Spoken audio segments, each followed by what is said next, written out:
Got you. Oh, there's some Alrighty. audio. Matt? Yep, we're on. Okay. Are Yep, we live? We're good. Yep, we're good. We're not live. Hang on a sec. There we go. Can you see us? I can see you. Are we live, young man? Yes, we are. Oh, welcome in, everyone. That was nothing like a rough start to a show. Welcome in, everybody. Didn't know we were live there. I am broadcasting from Nashville.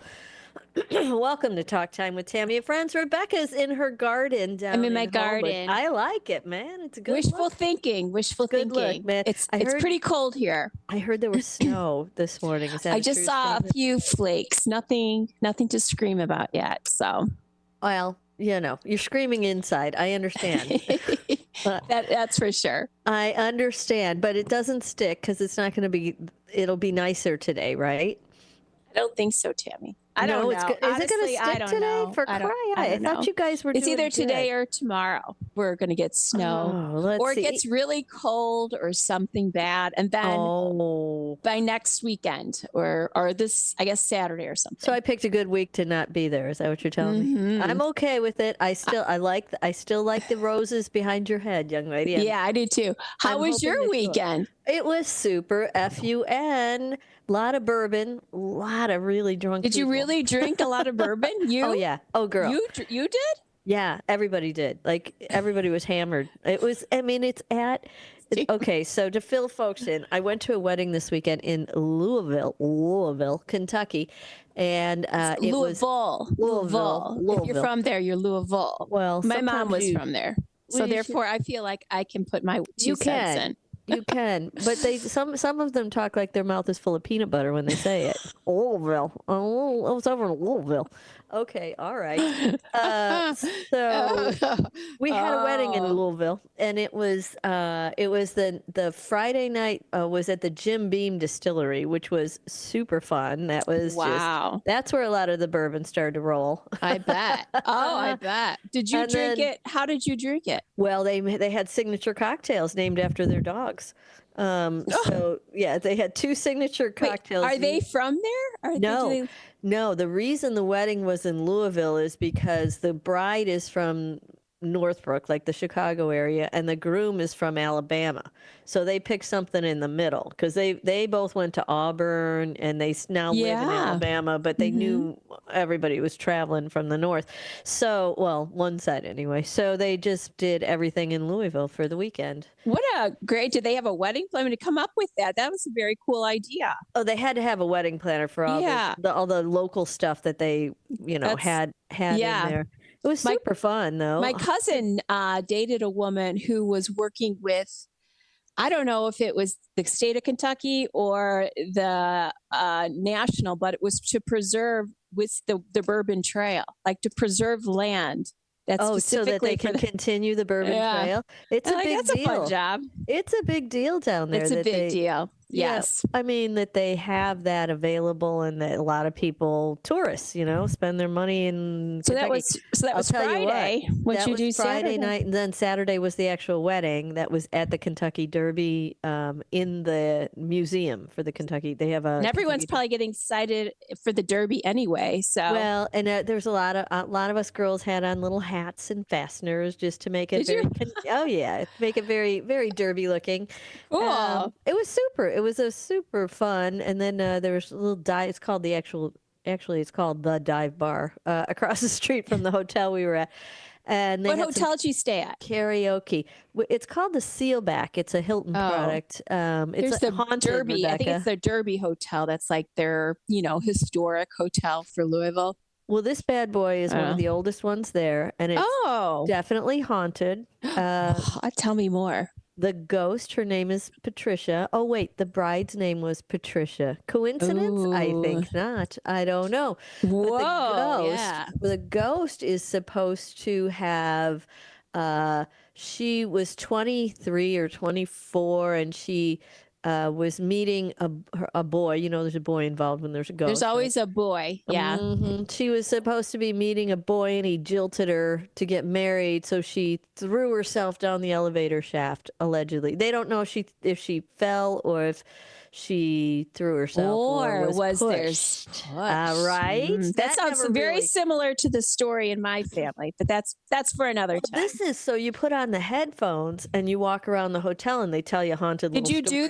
that? No, Joe and Betty did. The mother and father of the bride I just did can't that. imagine you doing it. No, we didn't have time, man. It was like First one of all, thing after that another. right. I do it though. They, the Hotel Continental down on Michigan Avenue, they have the same kind of thing where they Yeah. tell you like stories of you walk around with a headphone on, or you can go on a guided tour, whatever. But there's supposed to be all sorts of things happening there. And then after the wedding, the father of the bride rode a mechanical bull, and we all went and watched. Well, good for him. No broken hips, no broken trust bones. me, he didn't want to do it. He was roped into it. At one point, he promised his daughter, the day you get married. This is his. So he has two sets of twins.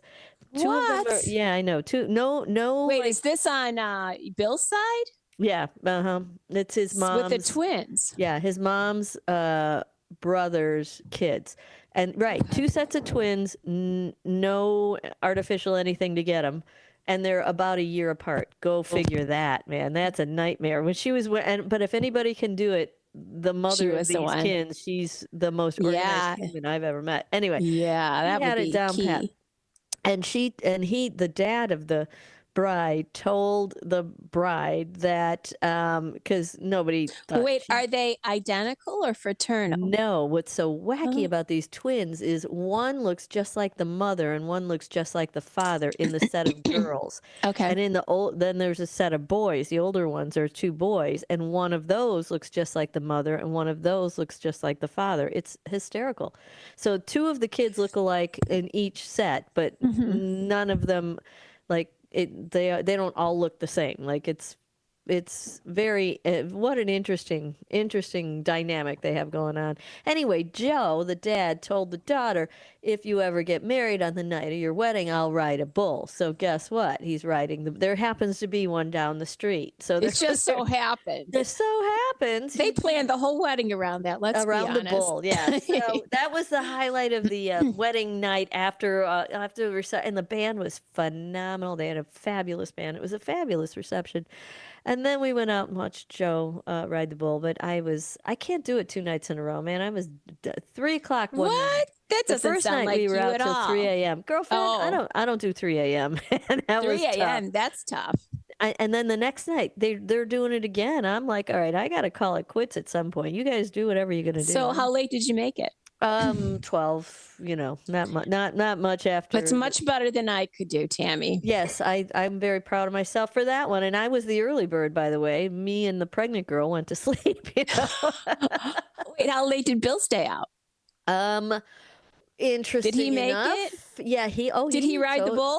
He did not ride the bull. Why but didn't you ride the bull? Now you could have done that. It would I have have actually done it. been good video. That would have been Yes, fun. it would have been fabulous video for the attending physicians that would treat my injuries, because that's who's going to It need could have it. been my cousin. He's Yeah, an I ER doc.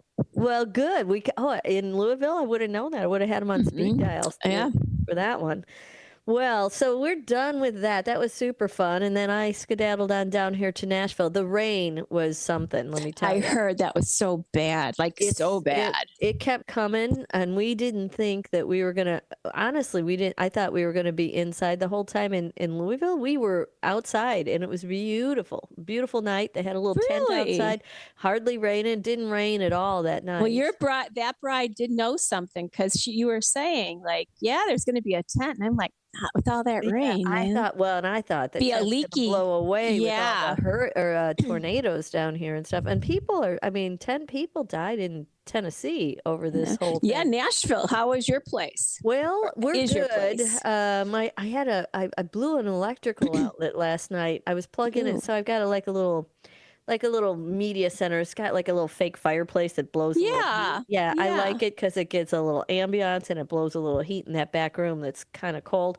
So I don't know. I plugged that bad boy in, and all of a sudden something popped around the house, and next thing I know, the whole back wall of the house doesn't work. Didn't Like the whole you have to do electrical work there? Didn't Mm-mm. something? No. Didn't you have to put down a pretty penny for some No, that was something? plumbing. That was Oh, that was plumbing. from That the was street that to was it. the house, a pipe, a Yeah. lead pipe that carries the water in blue. So guess Oh, what? We get that's to yeah. pay for that. Yeah. Yeah. No, I had the electricians here this morning. They fired it all up, and $300 later, I have outlets once again. Well, again, you need your electricity. You gotta have it. You gotta have it. I'm a little attached to it. So there we go. So that was my exciting weekend. How about yours? How's everybody doing down there? It's good. We saw a really good band. I don't even know who this guy was. He's like a renowned steel guitar player, No. and his wife is from this area. So, like, once or twice a year, they come out this way. So, anyway, there's like 4 musicians that get together just when this guy comes in, just so they can play with him. What kind of music?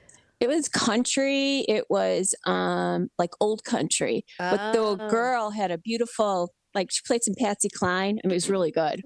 That was fun. And you could talk, and you didn't have to See, that's usually not allowed in a concert environment. Well, so it was, we weren't screaming or anything. no. And then we babysat, of course. Of course you did. There doesn't go Mhm. a weekend that you don't get those youngins. No, actually, and then we took them to this place called Allsip Nursery. And it's this huge place. They have like a humane center there, so they can see puppies and Oh, kittens. cool. There's a huge turtle. And then, of course, it's like all the gardening stuff and all of the outdoor Well, furniture. how much did you buy? Nothing. You No, just you- chase after them. You got to keep Okay. your eyes on them. You know how that is. Not enough time to purchase anything at that No. juncture. Oh, I did. I bought Emma a little, this is so funny, a little watering can. And she had 2 of them. One was in the shape of a pig, and the other one was in the shape of a dog. And I Oh. mean, it was a big pink pig. It was really cute. That sounds very Anywho, cute. that was it. Yes, sounds very, very cute. Yeah. Let's see. And Brian's dad's doing well? He's doing good. He's not using his chairlift that he's supposed to use, but what are you going to do? Is he walking up those stairs and Yeah, just that's really- bypassing the chairlift? Yes. Maybe he can have the chairlift bring some things up. He can put I books know. on there. Use it at least use it as a dummy waiter, you know? Yeah, right. I would use it for something, for cry eye. Well, guess what now I'm back in Nashville, so guess what I have access to? Music. Jokes, my friend. Jokes. Music. Yeah, music for sure. Jokes, though. I have both of my Alexa and Google down here, so we're going to have a little joke war. I'm going to tell you a joke. Okay. Matthew is standing by there too. Matt, you can weigh in as much as you want on these. I'm going to tell you 2 jokes. And you're going to guess which, or not guess, you're going to tell me which joke you like the best. And then you got to guess who told it to me. Was it Google or was it Alexa? Okay. Okay. Google or Alexa. Here That's we go. right. We got to see who wins the joke wars today. Let's see. Why was the cheetah bad at hide and seek? Because his spots gave him away.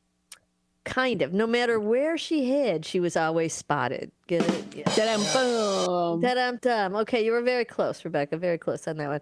Okay, here is joke number 2. Who was the spiciest knight at the round table? Let me think here. Spiciest night. I don't even know all the nights. Can I have You don't need to know all the knights. It's a joke. I feel like it's that yes and no game. Spiciest night. I don't know. Give up. It was Sriracha. Get it? Sriracha. Sir, what? You cut out. Sriracha. Get it? Sriracha. Okay. My delivery Clever. might have been lame. All right. Which one Actually, do you that like? was a good one. Which one do you I like? say- The cheetah I or the like the sriracha? Sriracha. Sriracha. You guys are both voting sriracha. That was Alexa. I thought we had to Oh. guess if it was Alexa. Huh? I thought we were to guess if it was Alexa or Google. Uh-oh. Go back to sleep, Alexa. Sorry. Woke her up. Sorry. Alexa, No. Go to sleep, Alexa. what is Tammy wearing? No, you can see what you're wearing. So Go stupid. to sleep. Go back sleepy pie, Alexa. Okay, let's Pretty see. soon, Alexa will be running around your house. Alexa will be running around my house pretty soon. A little Alexa. No. There's no little Alexas around here. Little robot. She doesn't know how to help me with that. Go to sleep, Alexa. All right, let's talk a little bit about dogs, shall we? Oh, I love dogs. I know. And guess what I have? The best 15 movie dogs of all time. Ooh, I know my favorites. No. Who's your favorite? Who's your favorite movie dog? Homeward Bound, the two dogs, like Michael J. Fox was one guy, and then that cute golden retriever. Well, who doesn't like a cute golden retriever? And you remember he's in the hole and they think he's dying and then they save him. It was cute. I don't think I ever saw you never that saw one. Homeward Bound? That's a I great don't think Disney so. movie. I don't think so. Well, there's Yeah. a lot of those out there, man. All right, what's your favorite? Let's see. Well, I don't know if I have a favorite. I'm going to tell you the top 15. Okay. Okay, that'll jiggle. All around. right. Let's see. I'm sure we'll come across some. I bet we will. Let's see. Number 15. Mm-hmm. Few dogs could pull off this much pink, but Bruiser Woods makes. Oh, it work. Legally Blonde. Did I That's pull it right. up on the screen too fast? No, I can't see their screen because Oh. I've got mine up. But do you have Bruiser up I there? sure do. Yes. Yeah, yes. put Now Bruiser I up saw there. it. Yeah. He's our boy. Few wait a dogs could He's pull off cute. this much pink, but Bruiser Woods makes it work. Played by a rescue Chihuahua named Mooney, who was taken in as a puppy by a trainer with Studio Animal Services. Bruiser is Elwood's constant companion. So he wins on number 15. Number 14, Einstein in Back to the Future. Remember Einstein? Oh yeah, I liked Einstein. He's a cute little mutt. He didn't go back to the future. He didn't go back No. in time. No, see, there's the scene. Matt has him up now. I'm going to guess the world's first time traveler wasn't Marty McFly, but Einstein. That's yes, right. That's right. beloved pet sheepdog of Dr. Here, Emmett that Doc was Brown. one of our first dates, Brian and me. You went to that movie? Yeah, it was like our second date. Oh, how cute. Yeah. Who There you hopped go. in, okay, he hopped into his owner's DeLorean to journey 1 minute into the future. After returning from his time travel, the exhausted pup goes to rest in Doc's truck, but still manages to warn him about the terrorists coming after him, solidifying Einstein's place in the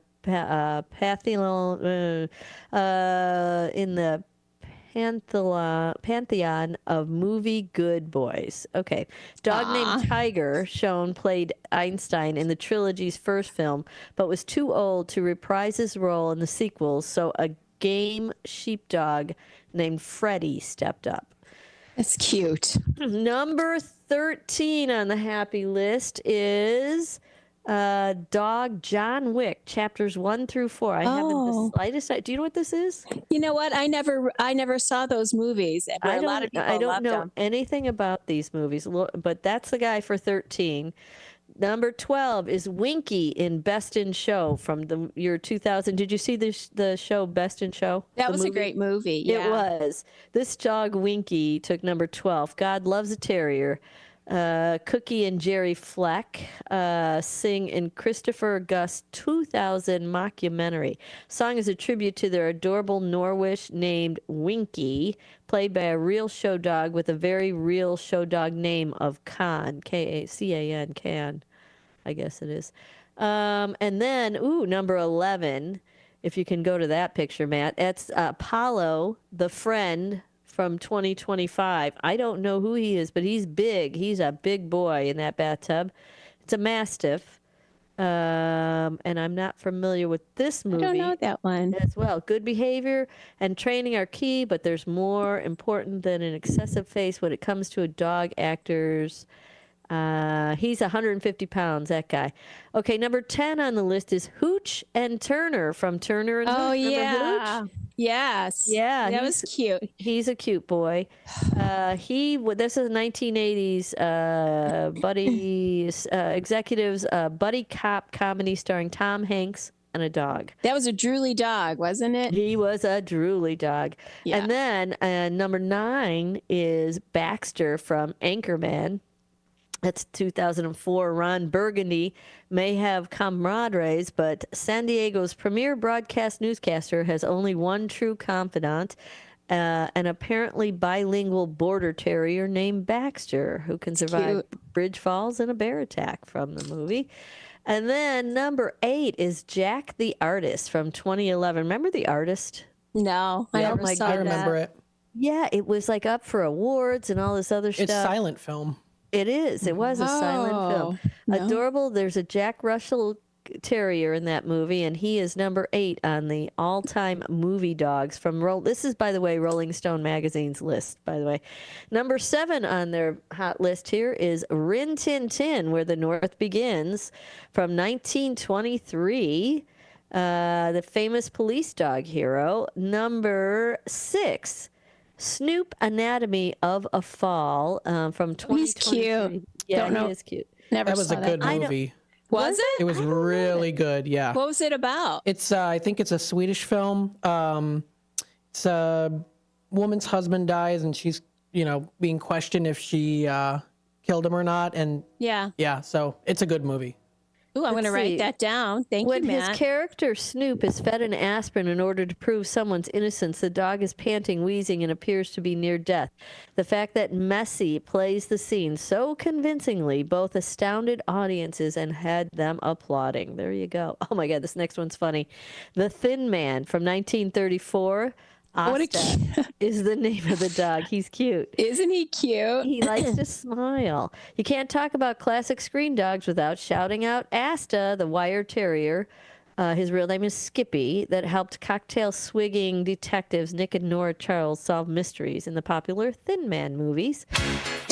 Oh, number 4 is Brandy, Once Upon a Time in Hollywood from 2019. Now, I'm going to flip through these quick. Number 3 is Toto, the Wizard of Oz. From Oh, that had to be on there. 1939. Yeah. Yeah, of course it is.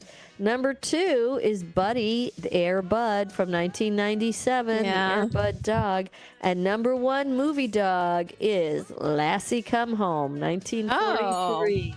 Little Mine collie. didn't that make could. it. I thought mine would make it. Who was yours again? I don't know its name, but the movie was Homeward Bound. Oh, and then there's yeah. also Balto. I mean, let's not Oh, forget there's a that. lot of them. There's And Max from The Beethoven, Grinch.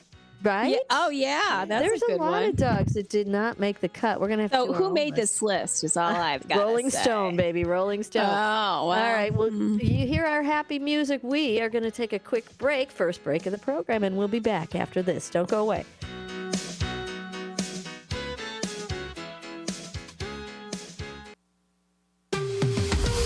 This is WRMN News. Hello, I'm Dennis Green. Flooding continues to cause damage across the South and Midwest, threatening communities that were already hit with 4 days of heavy rain, winds, and tornadoes. News Nation's Nick Smith reports. Over the weekend, we even heard Kentucky Governor Andy Beshear asking people in the region, stay safe. If you see that high water, don't go near it. This system will move into parts of northern Florida and Georgia and South Carolina later today. At least 18 people have died since the storm started Wednesday. Many parts of Kentucky and Tennessee are dealing with severe flooding, and some towns are under mandatory evacuation orders.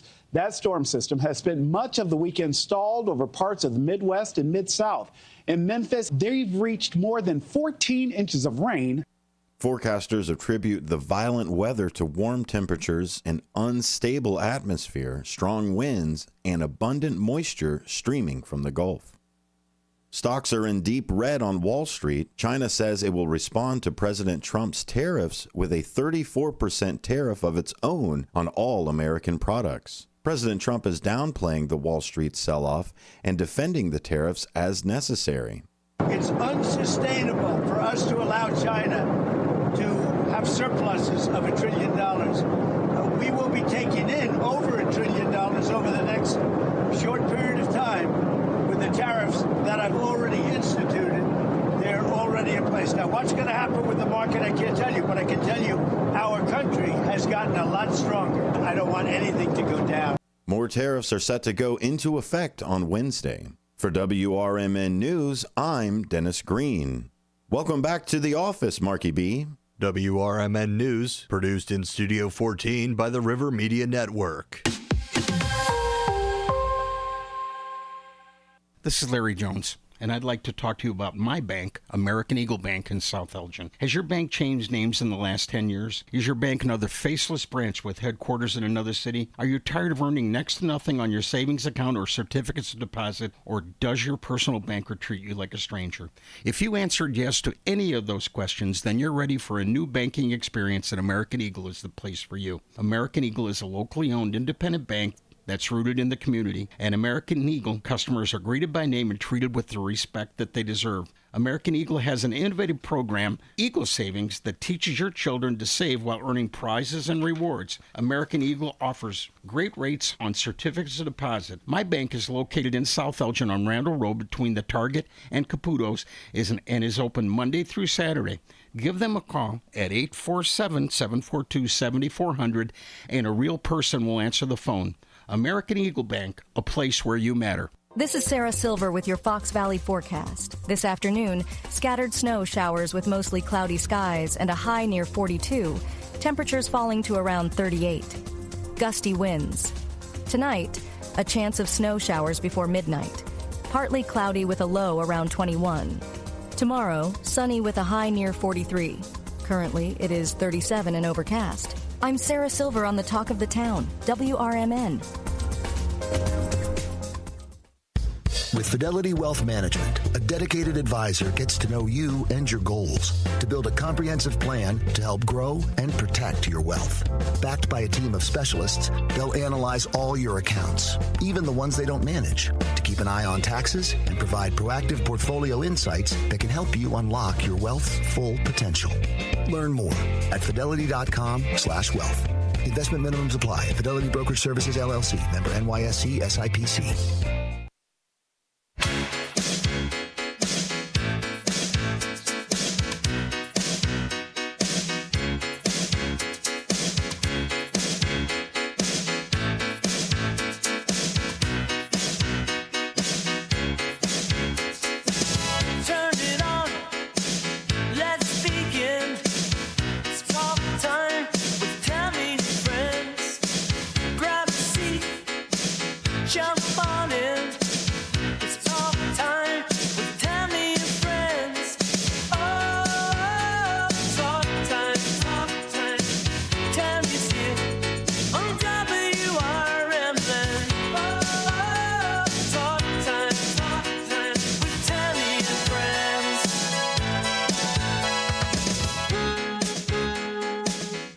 Welcome in, everybody. It is Talk Time with Tammy and Friends, just like that man just said.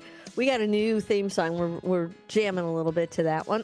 Welcome in for Fox Valley Afternoons. We appreciate you tuning in today.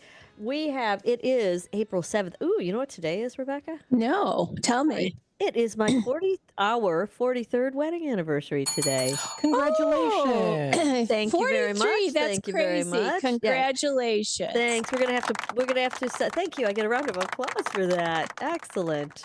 Yes. We're gonna have to celebrate this weekend because I'm down in Nashville and he's in Chicago. However, we did a lot of celebrating all weekend. So well, that's true. But you still get, I don't care what number it is. You got to go do something for your anniversary. You worked so hard for it. You got to. When are you coming back? Friday. Oh, okay. Well, then, you'll have the weekend. Day Drinkers are playing this weekend. If anybody is interested, let me see if that's Friday or Saturday. I think that's a Saturday night show. Yeah, we got some plans that night, but we'll get there. Do you? They are playing at Emerson's Ale House, I believe it's called, or Emerson's in Mount Prospect on Emerson Road. Okay. On Saturday night. It is, let me see here. Let me make sure. Yeah, Emerson's at 7, I believe. 7 and 9. Oh, no. 8 to 10, I think they're doing on this weekend. But they'll be there if anybody wants to see some Day Drinkers. That's where they'll be. That's the nighttime edition because it's not daytime, right? And now it is time for Mr. Matthew. He's been digging around, in that News Nation bin. Nancy made a picture for you, Matt. I'm going to have her send it to you. She drew you a watercolor picture of you in the News Nation bin. Are you serious? Oh, yeah. It's super funny. Oh, my gosh. I'm excited. I want to see it. Yeah. I'm gonna have to have it her send it to you so you can put it on the 505 That's up sweet. on the I love line. it. Awesome. Yeah, that's so cute. It's pretty funny. I'm like, are you sure that's not Sonar? She said, nope, that's Matt. I'm like, okay. Nancy, she's getting very artistic. Oh yeah, she likes to draw. She's a drawer these days. That's what she'll do. So if Matt didn't fall into the bin, he's probably found us something to talk about. What do we have today from our friends at News Nation? All right, this story stems from Illinois here. An Illinois high school is drawing some attention for a controversial mascot name.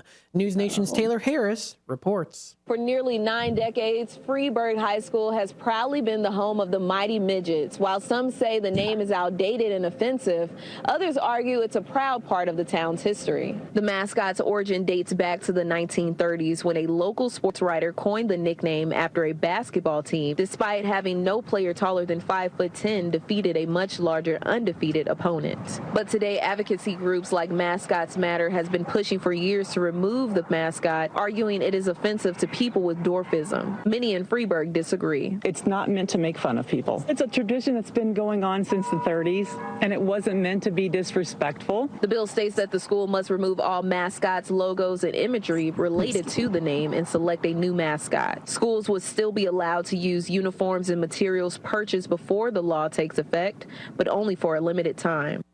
If passed, the legislation would not only impact Freeburg High School, but also 4 other schools with similar mascots by 2028. The school has not commented whether it will fight to keep the mascot or prepare for change. What's the law, Matt? What did they say the law was? I missed that part. I was trying not to laugh that, so I didn't have to miss. Gosh. Is there a law? I mean, what is the law? It's I don't even know. Now I got to look this up. Hang on. Sorry, man. We might get Chad up and ask him about the law. I mean, we need a law for this. Come on. They did it with the Washington Redskins, right?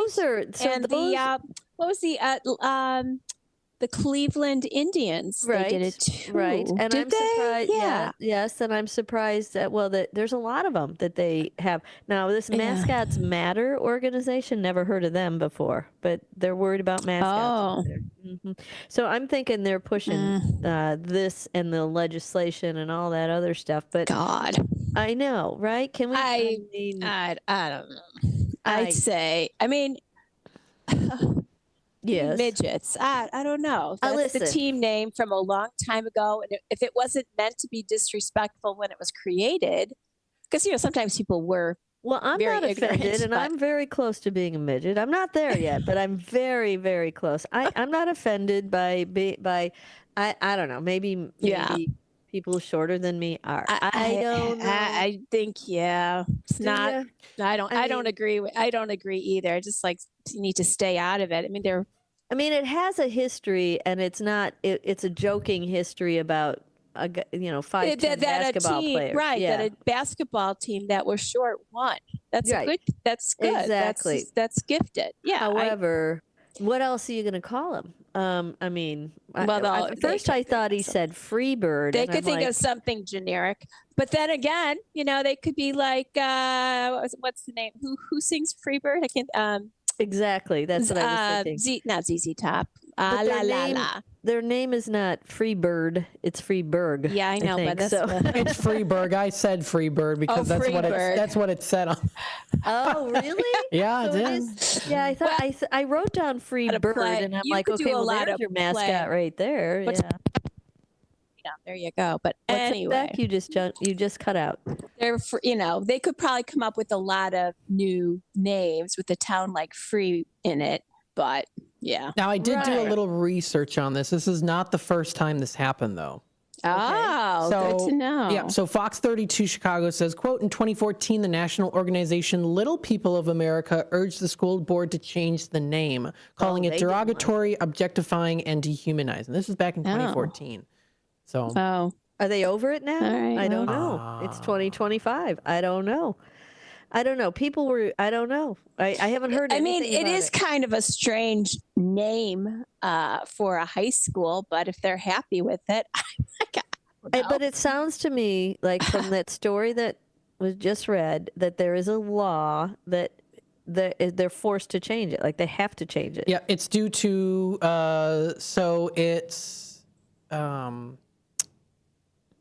it's a law required that could require schools to change mascots if those mascots reference disabilities in like a derogatory way.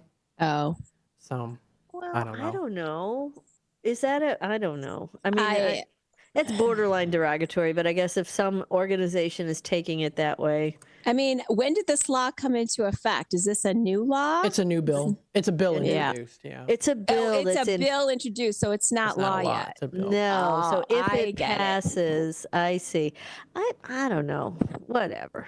I mean, I was thinking maybe they should be spending their time doing other things that are like of utmost importance right now, not a bill about a midget name for some basketball players, because it appears as if the country's going to hell in a handbasket right now. So I mean, I don't know. Just saying that would be a back burner bill to deal with once all the fires are put out from all this other stuff that's happening right now. I mean, people are like panicking about these tariffs and what to buy and what not to buy and blah blah blah. I mean, it's other countries have tariffs on the United States. So when they say tariffs aren't fair, well, then they should take their tariffs off. Well, right? what? Yeah. So maybe instead of charging everybody double tariffs, maybe we just get rid of like you get rid of yours and we'll get rid of ours, and you come down to normal. You come back to normal, so that our economies can continue. Right. Just you've got to compromise. That's the name of the game. You wipe out your tariffs, we'll wipe out our tariffs, and we'll be at even. Now we'll be at even Steven. Now if we can't do that, then we're gonna have issues going on. But I don't know. We have a comment. Yes, we've got for it. Carlos. I think people protesting the midget mascot name should grow up. Yeah, I agree. I get it. Wait. I didn't even get that until just now. Yes. I took it so seriously. Now you got it. There you go. All right. Yeah, you get a rim shot for that one, Carl. Who was that, Carl? Carlos. That was a good one. Yeah, it's a good one, Carlos. Way to go. All right. Well, you know what I'm going to do? I think I'm just going to roll right into, we're going to blow off that spot break because we're pretty far down now. And we can do our music. We've got today, it is, I know this answer, April 7th. And let's see what happened in music history this month. Ooh, yeah. We have a couple of birthdays. Let's see here. Let me go back up here to find my little birthdays for today. But not a lot of them. The birthdays that we have are actually a big one is 15. Do you know who was born in 1915 in the world of music, Rebecca? Guy or girl? It's female. Oh, what's a blues singer? That's right. Jazz musician and singer. No. Give me a hint. Billie. Oh, Billie Holiday. That's it. She was born Eleanor Harris, the greatest female jazz singer of all time. Holiday released over 100 records and worked with Count Basie and Duke Ellington. During her troubled life, she was arrested numerous times for drug possession. Lady Sings the Blues, a film about her life starring Diana Ross, was released in 1972. Holiday died on 17th of July, 1959 from liver failure at age 44. 44? 44, liver failure. Maybe she had something out. I don't know. No, I believe that she drank herself into that situation. Let's see. Who else? That pretty much does our birthdays in. However, that's the only birthday, huh? Well, there's more, but nobody knows any of them. They're nothing noteworthy. Let's just say that she was the noticed-worthy one there. Is that a thing? Noticed-worthy? Noteworthiest. Noteworthiest. Yeah, that's what I was going. I don't even know if that's right. Yeah, make that 2020. On this date, that would be April 7th. U.S. folk and country singer John Prine died at age 73 due to complications from COVID-19. 19. Oh. I did not know he died. I mean, I probably knew it at the time. I just forgot. He released his debut album in 1971 and put on 19 studio albums in all. While wider mainstream success eluded him for years, he earned a sizable following, including some of the 20th century's greatest songwriters. Bob Dylan said in 2009, quote, "Prine stuff is pure existentialism, Midwestern mind trips to the nth degree." When he writes a beautiful song. And now we've got one of my favorites. My husband wanted me to play Sam. What was his name? Sam. I can't even find it. I had it on here, but I'm not going to play it. I'm going to play, because it's very long and it's very depressing, one of the favorites that he wrote, and I like Bonnie Raitt's version of it. But I love Bonnie Raitt. Yeah, but Matt's going to play for you now, "Angel from Montgomery," which is a great one.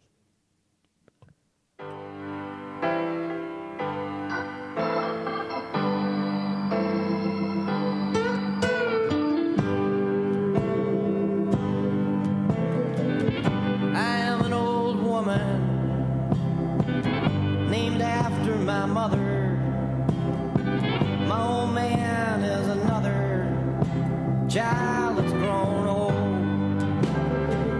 If dreams were lightning, thunder were desire, this old house would have burnt down a long time ago. Make me an angel that flies from Montgomery. Make me a poster of an old rodeo. Just give me one thing that I can hold on to. To believe in this living is just a hard way to go.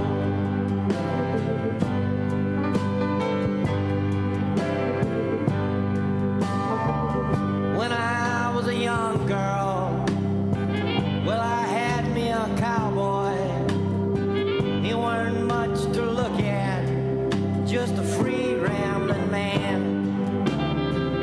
But that was a long time, and no matter how I tried, the years just flow by like a broken down dam. Make me an angel that flies from Montgomery. Make me a poster of an old rodeo. Just give me one thing that I can hold on to. To believe in this living is just a hard way to go.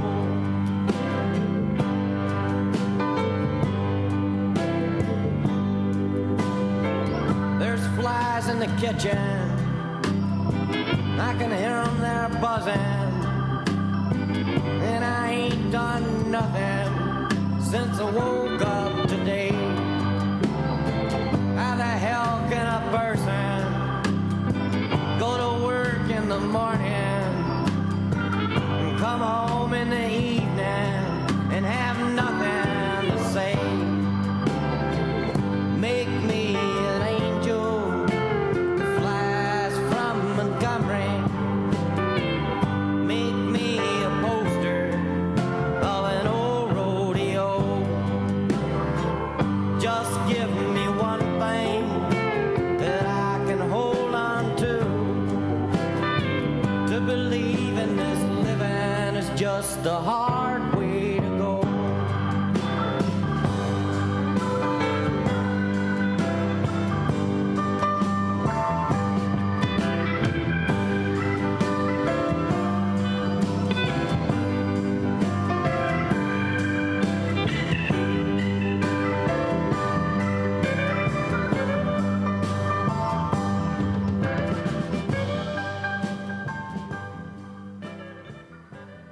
That's a nice John Prine tune happening for you there today. And then we've got, hold please, let's find the rest of our stuff here.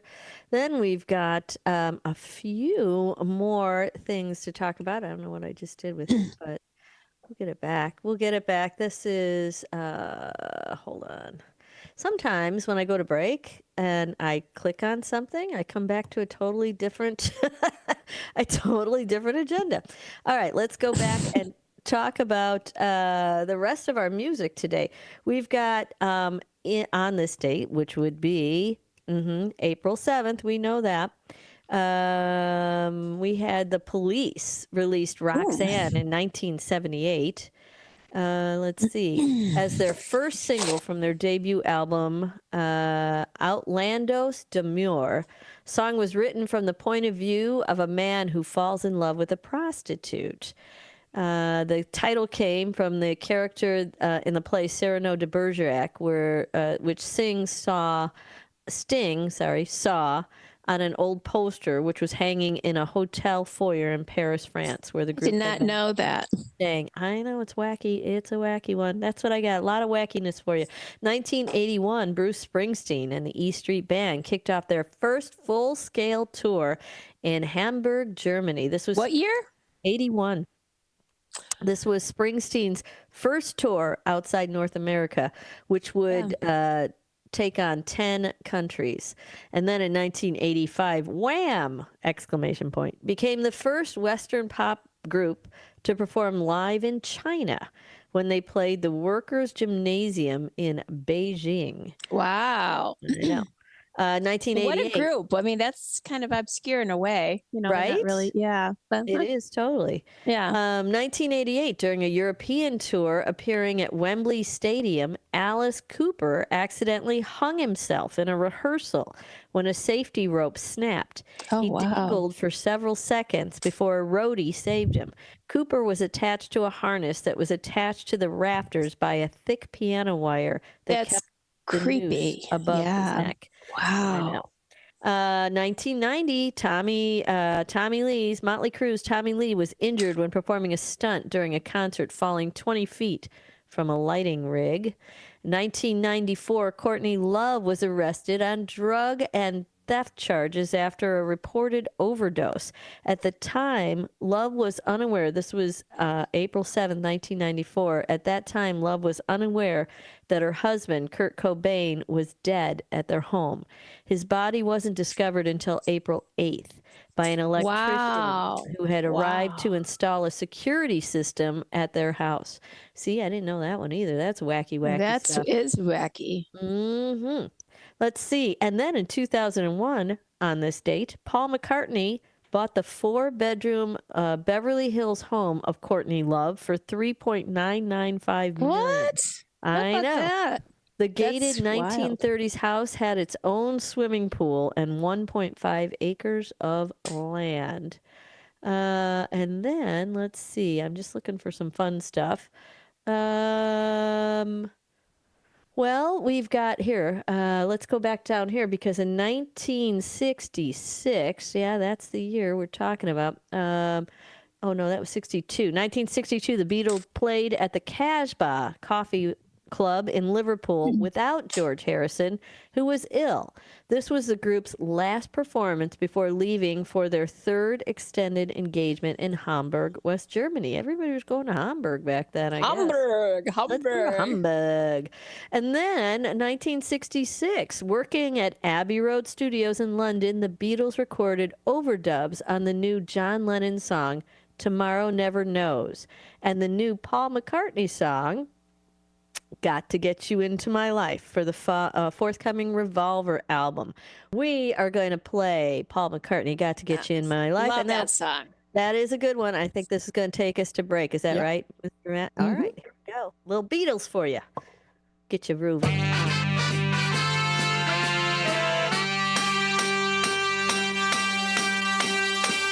I was alone, I took a ride, I didn't know what I would find there. Another road where maybe I could see another kind of mind there. Ooh, then I suddenly see you. Ooh, did I tell you I need you every single day of my life? You didn't run, you didn't lie, you knew I wanted just to hold you. you gone? You knew in time we'd meet again, for I had told you. Ooh, you were meant to be near me. Ooh, and I want you to hear me say we'll be together every day. Got to get you into my life.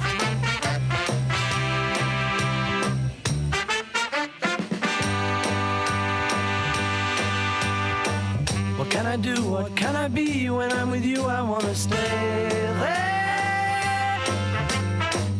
If I'm true, I'll never leave. And if I do, I know the way there. Ooh, and I suddenly see you. Ooh, did I tell you I need you every single day of my life? Got to get you into my life.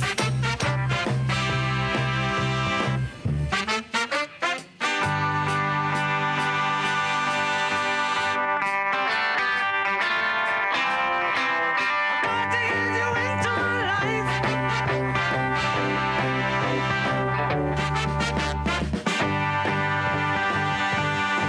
I was alone, I took a ride, I didn't know what I would find there. Another road where maybe I could see another kind of mind there. And suddenly I see you. Did I tell you I need you?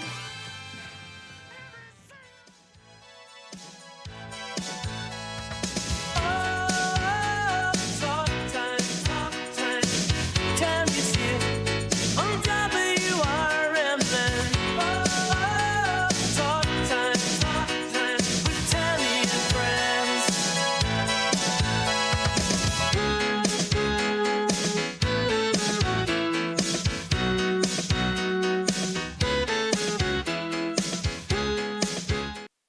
Political party poopers got you down? Shake it off and join me, Dennis Sonar Green, every weekday from 4 to 6 p.m. on WRMN for A Political Talk Show, where we cut through the doom and gloom with a focus on America first, constitutional values, and a populist perspective that puts you, the citizen, at the center of the conversation. At WRMN, the talk of the town, we're not afraid to challenge the status quo and bring you the straight talk you need. Whether you're frustrated with the political establishment or looking for a clear, some nonsense analysis, this show has you covered. Tune in. Let's take on the issues together with a fresh, unfiltered approach. Catch us every weekday from 4 to 6 p.m. on WRMN, A Political Talk Show.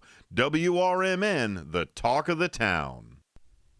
Your hometown radio station since 1949. We are WRMN AM 1410, Elgin time, 3 o'clock. This is WRMN News. Hello, I'm Dennis Green. Flooding continues to cause damage across the South and Midwest, threatening communities that were already hit with 4 days of heavy rain, winds, and tornadoes. News Nation's Nick Smith reports. Over the weekend, we even heard Kentucky Governor Andy Beshear asking people in the region, stay safe. If you see that high water, don't go near it. This system will move into parts of northern Florida and Georgia and South Carolina later today. At least 18 people have died since the storm started Wednesday. Many parts of Kentucky and Tennessee are dealing with severe flooding, and some towns are under mandatory evacuation orders. That storm system has spent much of the weekend stalled over parts of the Midwest and Mid-South. In Memphis, they've reached more than 14 inches of rain. Forecasters attribute the violent weather to warm temperatures, an unstable atmosphere, strong winds, and abundant moisture streaming from the Gulf. Stocks are in deep red on Wall Street. China says it will respond to President Trump's tariffs with a 34% tariff of its own on all American products. President Trump is downplaying the Wall Street sell-off and defending the tariffs as necessary. It's unsustainable for us to allow China to have surpluses of $1 trillion. We will be taking in over $1 trillion over the next short period of time with the tariffs that I've already instituted. They're already already in place. Now, what's going to happen with the market, I can't tell you, but I can tell you our country has gotten a lot stronger. I don't want anything to go down. More tariffs are set to go into effect on Wednesday. For WRMN News, I'm Dennis Green. Welcome back to the office, Marky B. WRMN News, produced in Studio 14 by the River Media Network. With your 1410 WRMN Newsflash, I'm Sean Curdan. Brought to you by Prevnar. Aurora Mayor-elect John Leish has announced he will not proceed with the City of Lights Center project, a decision confirmed during a recent interview. Despite projections suggesting that the 4,000-seat theater would balance costs post-pandemic, Leish remains unconvinced of its viability. It's happened again at Naperville's Top Golf, the parking lot seeing its fifth firearm-related incident since February. Robert Caudle, 20, of Champaign, arrested late Wednesday on charges of felony aggravated unlawful use of a weapon and misdemeanor unlawful possession of cannabis. One other person also arrested with him. He is scheduled for a court appearance on April 28th. South Elgin inviting residents to an Earth Day park cleanup happening on Saturday, April 12th from 9 a.m. until 11 a.m. Participants will kick off their efforts at SEBA Park, located at 151 South Water Street, before heading to their designated locations. With your 1410 WRMN Newsflash, I'm Sean Curdan. Something amazing is happening. Despite a citywide blackout, this company is still up and running. That's because CDW deployed and managed a cost-effective Eaton Triplite Series Smart Pro UPS to safeguard equipment easily and reliably. Keep the power on and protect your IT equipment from electrical challenges. Triplite by Eaton and CDW. Make amazing happen. Find out more at cdw.com/triplite. With Progressive's collision coverage, my family gets up to $1,000 for vet bills if I'm injured in a car accident. And that makes this Chihuahua really feel like part of the family.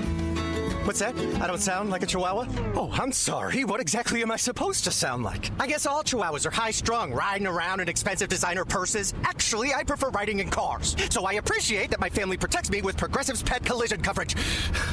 Okay, maybe I am a little high-strung. Progressive Casualty Insurance Company and Affiliates. Not available in all states. Coverage for dogs and cats is included with the purchase of collision coverage and is subject to... This is Sarah Silver with your Fox Valley forecast. This afternoon, scattered snow showers with mostly cloudy skies and a high near 42. Temperatures falling to around 38. Gusty winds. Tonight, a chance of snow showers before midnight. Partly cloudy with a low around 21. Tomorrow, sunny with a high near 43. Currently, it is 37 and overcast. I'm Sarah Silver on the Talk of the Town, WRMN. With Fidelity Wealth Management, a dedicated advisor gets to know you and your goals to build a comprehensive plan to help grow and protect your wealth. Backed by a team of specialists, they'll analyze all your accounts, even the ones they don't manage, to keep an eye on taxes and provide proactive portfolio insights that can help you unlock your wealth's full potential. Learn more at fidelity.com/wealth. Investment minimums apply. Fidelity Brokerage Services, LLC. Member NYSE SIPC. Are you looking to buy, sell, or trade something? Maybe clean out that attic or basement, or just make a little extra cash? Then don't miss Tradio on Out to Lunch with WRMN AM 1410. Weekdays at 12:30 p.m. Call in to let folks in the Fox River Valley know what you're looking for or what you've got to get rid of. It's easy, it's free, and it's a great way to connect with your community. Call in at 847-931-1410. That's 847-931-1410. If it's got to go, then let us know. Only on Tradio. Here on WRMN AM 1410. It's always exciting to hear Elgin business owners like Tanner Melvin of Side Street Studios share positivity about the local community. Elgin is on its way, and it has been, and it sometimes, we got set back, the pandemic, and it's been rough. Everyone has felt it in so many different ways. What we're trying to do is a lot of hand-holding and shoulder rubbing and being like, it's okay, it's okay. Mm-hmm. We're trying to get this town a lot more money. We're very lucky to live in this community right now. There's nothing like this around here. Feel the positive power of the first shift with me, Marky B, weekday mornings on WRMN.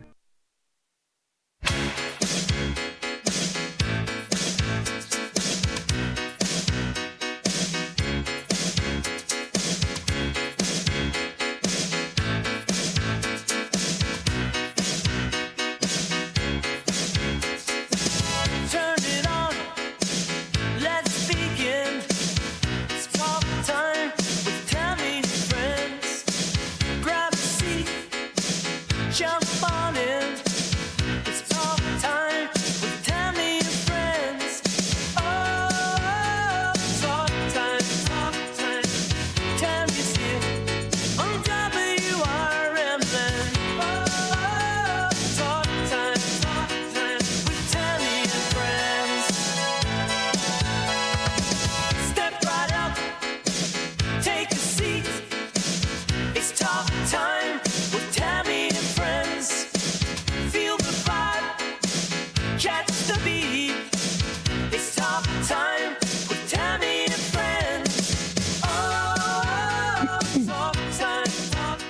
Welcome back, everybody. It's Talk Time with Tammy and Friends. We appreciate you tuning in today on Fox Valley Afternoons. We have a few ways you can listen to us today. If you are listening to us on the radio, or the stick, as we call it, that is, of course, the most way people listen. But you can also watch us on the radio. Come on and see us on the radio. That's at WRMN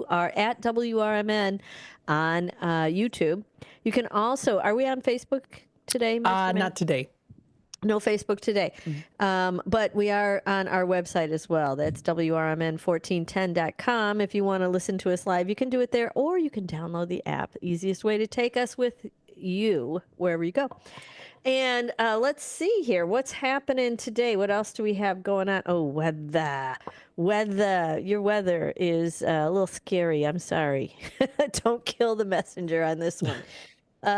You've got 42 as a high today. What are you sitting at currently? Let me have a look. What are you at right now, Matt? For the Elgin weather, and yes, it did snow a little bit. I'm seeing 39 right now. Ugh, I don't know, though. It doesn't really feel like it, though. Doesn't feel 39? No. Ugh, it's a horrible number from April 7th. It's horrible. Horrible. Horrible number for April 7th. You're going up to 42. I don't know if you've already hit it and you're on your way down. A few showers this morning, and then overcast skies are in the afternoon. And then tonight, yuck. Evening clouds will give way to clearing overnight, but your low is 22 degrees. So bundle up. Use the firewood. You know what I mean? Let's see. On Tuesday, the 8th, that's tomorrow, you've got sunshine. That's important, but your high's at 44, so sunshine helps. Tomorrow night going down, still below freezing, partly cloudy skies in the evening, and then becoming cloudy overnight, down to a low of 30 degrees. Don't put anything in the ground. That's what I got to say. And then Wednesday on the 9th, cloudy with showers, high of 46. I'm sorry, this is a horrible forecast. And then on Wednesday, overcast with rain showers at times, and another low of 34 degrees. That sounds god awful. Yes, it does. Thursday, it's going to be 52. Not so bad. Rain showers early with overcast skies later. And then Thursday night, 34 degrees. Your nights are cold all week long. Friday, I'm popping back in town, so we expect the weather to cooperate. You know what I mean? It's going to get warmer, right? Right? Like I have control over that. Partly to mostly cloudy, high of 50 on Friday. Yeah, it's okay. I see a 68 and a 69 in your future, though. Hang with me. Friday night's going cloudy skies and a low of 32, still cold. And then Saturday, you got a high of 59 and mostly sunny. That'll feel kind of nice, except for a few afternoon clouds. And then Saturday night, a few clouds and a low near 40. So you're getting up there. Here comes the good stuff. On Sunday the 13th, this weekend, sunshine and clouds mixed and a high of 68 degrees. And then Sunday night, mostly cloudy skies early and then partly cloudy after midnight, a low of 50 degrees. Not so bad there. And then Monday, some sun in the morning with increasing clouds during the afternoon and a high of 69 degrees. Woohoo! Partly cloudy skies at night, low near 50. So that's your week's forecast, but not so bad with you're ending on a high note with 69 on Monday. The rest of your week after that is all in the 60s. So hopefully it stays that way and we have smooth sailing with the rest of this weather. Let's get out of this stuff, huh? It's just kind of hanging on right now. I mean, it's spring. I know we call this spring, but it's always like this. You can never count on weather. Yeah. I kind of want it to just like be nice and stay nice and be done with it now. Okay. I got things to do and I want nice weather for it. Amen. Amen. Amen. Amen, sister. All you can do is ask. Ask for it. What are you going to get? Nothing. So you, Miss Becky, you have been looking at a book, haven't you? I have. Tell me about So, Tammy, are you guys planning on vacation this summer? Well, you know, I got that baby showing up, so that kind of does put a dent in your vacation schedule. Although you are south. Oh, let me put this. Where did I go? There it is. There it is. Yeah, we need that. Yeah. So this book is kind of cool. It's all about the national park system, and it's called The 10 Best of Everything. I like it. And what it does is it's broken down into 9 categories. And I thought we would just start with a few categories and little subcategories. You'll see what I mean as we go. Okay, I believe you. Okay. So, Tammy, what's one of your favorite things to see at a national park? Geysers, like Old Faithfully kind of thing. Okay, we're not doing that one. Come on. So you'll get none of those. What's one of your favorite things to see? No, it's yours. Animals, critters? Scully, well, we're going to get there. But yours used to be waterfalls, right? Oh, I do like waterfalls. Yes, I am a fan of waterfalls. So here we go. And these are the top waterfalls. All right. All right. Some are close by or not too far away, and some are obviously. So this is all the west. state parks in the United States, and then the best of those. National parks. Nationals. Yeah. But there's so many different categories. So we're just going to go flipping around and see what we can find. Yeah. Let's so talk waterfalls. Where should I go for waterfalls? Well, first of all, you could go to Yosemite. That's rated number 1. Well, they have some nice waterfalls. Yes, they do. More than Yellowstone, for sure. Let's see. Yosemite Falls drops an astonishing 2,425 feet. That's really a lot. Over 2 vertical drops. So you have upper falls and lower falls. You have Bridal Veil near the entrance. Is that it, Beck? Is that photo right there? What? Is that photo of the... Oh. Yeah. Why, Matt, you're so good at this. Yes, that is it. I guess it's it. I believe you, Matt. That's it. Yosemite National Park. That's it. Oh, no, Yosemite National Park. But you're talking about that waterfall was in... Yosemite. We're talking in Yosemite, and it's called... is it called the Yellowstone? Is that what it's called? Yosemite Falls. Oh, Yosemite Falls. Okay, that's the big one. Yeah. There's other ones. There's Bridal Veil, and I've heard of that one. Bridal Veil is beautiful. Can you find a picture of that, Matt? Instagrammers have tried taking pictures, and they have met their death on that one. Is that right? Well, yes. They call it Bridal Veil because when you look at it, it looks like a bride wearing a veil. Oh, how pretty. There's like... is that Bridal Veil? Oh, my goodness. That's pretty. That's pretty. Okay. That's definitely not the one I thought it was, though. So there's Ribbon Fall and Horsetail Fall. So these are all those Yosemite? are all at Yosemite. But then you would move on to this one is in Hawaii, and it's called Halika. Where is it? In the middle of the? Is it in the middle of? This one is in. Let me tell you where this is in Maui. We were actually supposed to go there on our honeymoon, and then you take a. You get dropped off and you bike ride down the volcano. Right. That's what it really is. Anyway, they forgot to pick us up. So there we were at like 4 a.m. in the morning waiting to get picked up and see the sunrise. That was it. And they never picked us up. No. Those dirty dogs. That was a wedding present from my brothers and sisters. Well, tell them thanks a bunch, bro, sister. But anywho, there's that one. But this one. Here's one. What's that one called that I'm looking at?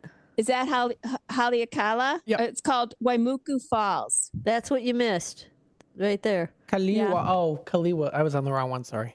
No, that's okay. They kind of all look the same after a while, Matt. Around. Well, we'll just do the top few because there's other things to talk about, Tam. Yes, okay. Okay, now this one isn't too far for us Midwesterners. It's, and I don't know if I'm going to pronounce it right, but it's called Cuyahoga Valley in Ohio. Okay. And it's called Brandywine Falls. All right. 60 foot. That's nothing compared to Yosemite. Yosemite's real big. 2,000. Brandywine Falls is 60 foot. Well, what do you do? Oh, but it's very pretty. Very pretty falls. It's Ohio. You'll see it. Mm-hmm. All right. Oh, is that it? It's kind of scattered. Yes. Yeah. Yes, that's it. But in the fall, it's gorgeous. Ooh. Very nice. In the Very fall time? nice. Ah, I see it. Yes. There it is. Oh, with the leaves around it. There it is. There it is. So then that's just one category. We'll skip around. But the next one is like, what do you like to do on the land? And one of my favorite things to do are do day hikes. Do you like to hike? Well, I've been hiking with you, girl. You know yes. the answer. Yes. Mm-hmm. So, well, I kind of. The answer's kind of. Anyway, the number one day hike park in the United States is Mount Rainier in Washington. Okay. So that's on the West Coast. Yep. And you would do, the one they recommend is called Skyline Loop Trail, 5.5 mile loop. That's easy. I've been on Have Mount you been Rainier. there? Yeah, I've been on Mount Rainier. I haven't been there. but I don't think I did 5 miles on Mount Rainier. I think I did less. Yeah, what? Okay. And then the There. next one, oh, That's you got pretty. it. See the snow cap on the top of that bad That is boy? pretty. Yeah. Mm-hmm. Mount Rainier. Mm-hmm. Okay. So there you go. So then the second one is on the East Coast. And I've never been to this one either, but my kids have. Acadia in Maine. Okay. No, I have not been there either. And this is called, again, 5.5 miles. And there's the one they recommend is Jordan Cliff Loop. Okay. Yeah. I'll remember that for Maine next time I head out there. I'd like to go. I know you guys did the leaf peeping out in that area. In Vermont. That's gorgeous. I'd like to hit that someday. I don't know if there's any national parks in Vermont. There might be. I don't know. But then some of the other ones, one by you, Tammy, is in the Great Smoky Mountains in Tennessee. And they call this one, it's beloved. Few peaks anywhere are as beloved as Mount LeConte in Tennessee. People return every year. That's a Smoky Mountain? Yeah, the trail you would take is the 5.5 mile. Everything's 5.5 miles. Alum Cave Trail is the shortest and most interesting path to the top. Okay. See the smoke coming out of the mountains? That's the Smokies. Yeah, it's very pretty. How far are you from the Smokies? Well, they're Gatlinburg-ish. They're like 2.5, 3 hours the other way. But then if you go south, like a couple hours, you'll find them too. They run like, Yeah. Yeah. What's the big trail? The big, Brian always wants to do it. A trace? Is it called a trace? There's a trace out here. Yeah. I don't remember the name of it. I don't remember either. All right, now we're going to move to another category.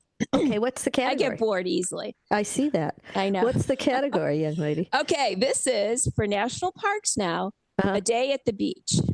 Oh. We like going to the beach, Tammy, right? Yeah, I like going to the beach and national parks at the beach. Where are we finding those? The top one, and I haven't been here, but again, I want to go, is Assateague Island. It's the national seashore in Maryland and Virginia. So, hey, that's not that far from you. No. Well, kind of. Maryland and Virginia. But the cool thing about them are the wild horses that run the beach. That is very cool to see the wild horses running the beach. And it's a barrier island. And I think. Oh, look at the horsies. Yeah. Isn't that cool? Easy driving distance. Well, we know that from certain eastern large cities. Only a small part of Assateague beaches are accessible by paved road, which means you have to hike to your favorite patch of sand or obtain an oversand vehicle permit from the Park Service. Oh, that would be fun too, wouldn't it? Oh, that sounds like trouble, Becky. I know. Yeah. I like trouble. I know you do. I like trouble. All right. The next one this is where we might go. We're going to California at the end of May. Right. This is the Redwood National and State Parks. Oh, that's awesome. Have you been there yet? You should definitely do that. Yeah, but I think we're going to go again. Yeah. Let's see. The trees don't steal the whole show. Oh, this is a beach. Wait, we're talking about beach. Here we go. By Big Sur, or this is further south? This one, they're calling it Enderts Beach, Enderts Beach. Okay. It's along the coastal trail to see how low tide reveals a diverse range of invertebrate animals like California mussels, sea stars, and periwinkle snails. There's a little shot of it for you now. Isn't that beautiful? Enderts Beach. Yeah. Yeah. That's pretty. See, your national parks, there's a lot of stuff to do. Okay, the next There's your redwoods right there. You got to go up against one of those. I know. Kevin, my son, we're going to go to this wedding. They're staying somewhere different just so he wants to stay in the redwoods. Is he going to? Oh, is he? Okay, good for him. I'm like, all right, whatever you want to do, Kev. He probably knows it'll be a minute before he's back out that way. I think that's it. Yeah, do it. Another one that has horses too, I think, is Cumberland Island. I don't know if it does. Maybe not. Where is Cumberland Island? Cumberland Island is in National Seashore in Georgia. Oh, okay. Not far from you. See? No. Oh, the Carnegies and the Rockefellers knew a good thing when they saw it, and there's no doubt that's what attracted some of the wealthiest 19th and 20th century landowners to Cumberland Isle. It has 17 miles of pristine, unspoiled beaches. That sounds nice. It does. Does it have the wild horses, or you're not sure? No, that picture was actually for us to take. So. Oh, okay. All right. So, yeah. So anyway, that's supposed to be really cool. And again, that's not a 24-hour drive. So that's nice. And then the fourth one is Indiana Dunes. Who hasn't been to Indiana Dunes from around here, right? Well, I think, there might be some folks, but it is very accessible for sure. Okay. So move on, Tammy. Do you need to take a break? Move on, girlfriend. All No, right. you've got 7 minutes. Well, I think wildflowers are kind of cool to see. Mm-hmm. Number one on the wildflower list is North Cascades National Park in Washington. Washington Have you been State. There? No, well, that's by Mount Rainier, isn't it? Is that the same park that's around Mount Rainier? Let's see. I don't know. Maybe Matt could grab a picture. Okay. But anyway, yeah. Let's see. Peak tell me season about for flowers is There's June. some wildflowers. Look there at you those. go. That's pretty much it. June through August. You'll see lilies, lupine, skunk cabbage. I'm sure you're dying to see that. A skunk cabbage? Does Heather, it look like a skunk? Paintbrush, alpine, red columbine, phlox, aster. Yeah, that's pretty. Yeah, that is pretty. I like to see mountains and flowers and palm trees all in the same shot. Can't really find a lot of that. Well, that's California. Anyway, next is Great Smoky Mountains again for wildflowers. Oh, yeah? Where? Let's see. Tammy, when you should go. When should I go? Spring blooms. That's now. Yep. You'll see, you probably won't care about this. Trillium, lady slippers, and violets. But sometimes the picture, there. Yes, that's really what pretty. are those, Becky? Those look like... I can't tell. It's probably columbine. I'm sure it's probably. Yeah. I don't know if they have that. Or orchids? Maybe that's... No, that definitely doesn't look orchidy. Lady slipper orchids, it says. It is? Or violets. I can't grow an orchid. How can a mountain grow an orchid, for God's sake? Well, I don't know. I don't know, Tammy. Here's one by Nancy French. It's number 4 on the list. Big Bend National Park in Texas. Texas is known for their wildflowers, right? Yeah. So this one has cacti and the bluebonnets and the, desert Balia, globe mallow. But it's called Big Bend National Park. Okay. I see some wildflowers. Now that's wildflowers, like at the base. That'd be pretty. That'd be fun to go do. Sure. It's the blue not bonnets. Those are nice. The blue bonnets. Yeah. Right. Yeah. Yeah. Anyway. All right. Now we're going to move to another category. Okay. All right. Next category. This book has like thousands of categories, by the way. Okay. It's wildlife. And this is called quirky critters. Oh, I like that. What do we have for quirky? Where can I see a quirky critter? Say that really fast. Quirky critter, quirky critter, quirky critter. Oh, you did good. Yeah, thank you. You must be in radio. I must be. Okay. Number 1 in the national parks to see quirky critters is the Carlsbad Caverns in New Mexico. Carlsbad, New Mexico. Brazilian free-tailed bats. Okay, I don't know if I'd want to go in a cave with a bunch of bats. Well, not a free-tailed one, for cry eye. Oh, he's kind of cute. Is that him, Matt? Let me see. I just can't do it. I just can't do it. Blow that boy up. I know he looks they're angry. No, I know. He looks like a mosquito and a bat, like a combo of you do. Yes, he does. They're kind of cute, but I just not a bunch of them. That is nothing anywhere close to cute, and it has teeth, so I'm staying away. I'm going to say no to that kid. The next one's kind of cool. It's guess where, Tammy? I give up. Great Smoky National Park. Oh, in the Smoky Mountains. And this is the fireflies. Fireflies. It's called my son. He entered a lottery to see this. This is like a big deal. What is it? He did not win, by the way. The synchronous fireflies. So they must light up in unison. There you go. Oh, it's so fairy. It's like a fairy. Really pretty. You mean they blink in unison? Like yes. And how do they do that? I mean, we have fireflies around here, but there it's different. Let's see when it is. The peak season. And where at in the Smoky Mountains? Okay, it's kind of a big place. It's a big deal. So let's see. The Tennessee, North Carolina border. Okay, got it. Shannon's friend grew up in Asheville, North Carolina. Love Asheville. And he says you could just go out and see it. So we should talk to him. Yeah. But anyway, hundreds of individual blinking together to create an amazing effect on wooded hillsides. Is that all year long or just a certain 2-week month? period, usually in mid-June. Mid-June, just for 2 weeks. All right. What else Great how Smoky pretty that Mountains is. has? Yeah. I know. Isn't that cool? Great. Yeah. They have this. It's the salamander capital of the world. Did you know that? No, I did not. I have know seen that. many salamanders in the Smokies. You have? Yes. Have you? I haven't been looking. Maybe I stepped out a Well, few. Tammy, I don't get look busy. down. Get busy. You can't scream. Although this would be might have fun to see squashed the them, though. fireflies, wouldn't it? Wait, is that a salamander? Yeah. He's That's very, on top of it. Yeah, he's very red and squishy, man. He looks wiggly I'm and not a squishy. fan. No, I don't like him either. Another cool one would be, let's see what's different. Hold What's on. different? What's different? Oh, well, we'll go back to Texas. Big Bend National Park. Yes. They have, butterfly watching is huge. Okay. Big Bend has long been known for its bird, but its butterflies are equally diverse. In fact, the park list of more than 170 species of butterflies is higher than the totals of most states. Well, I would believe that.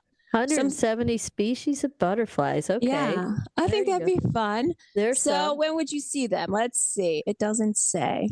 Oh, well, butterfly season, whatever that is. We drove out to Yellowstone last year and we stopped at the Theodore Roosevelt National Park, and we saw two things. And this is where I sprained my ankle.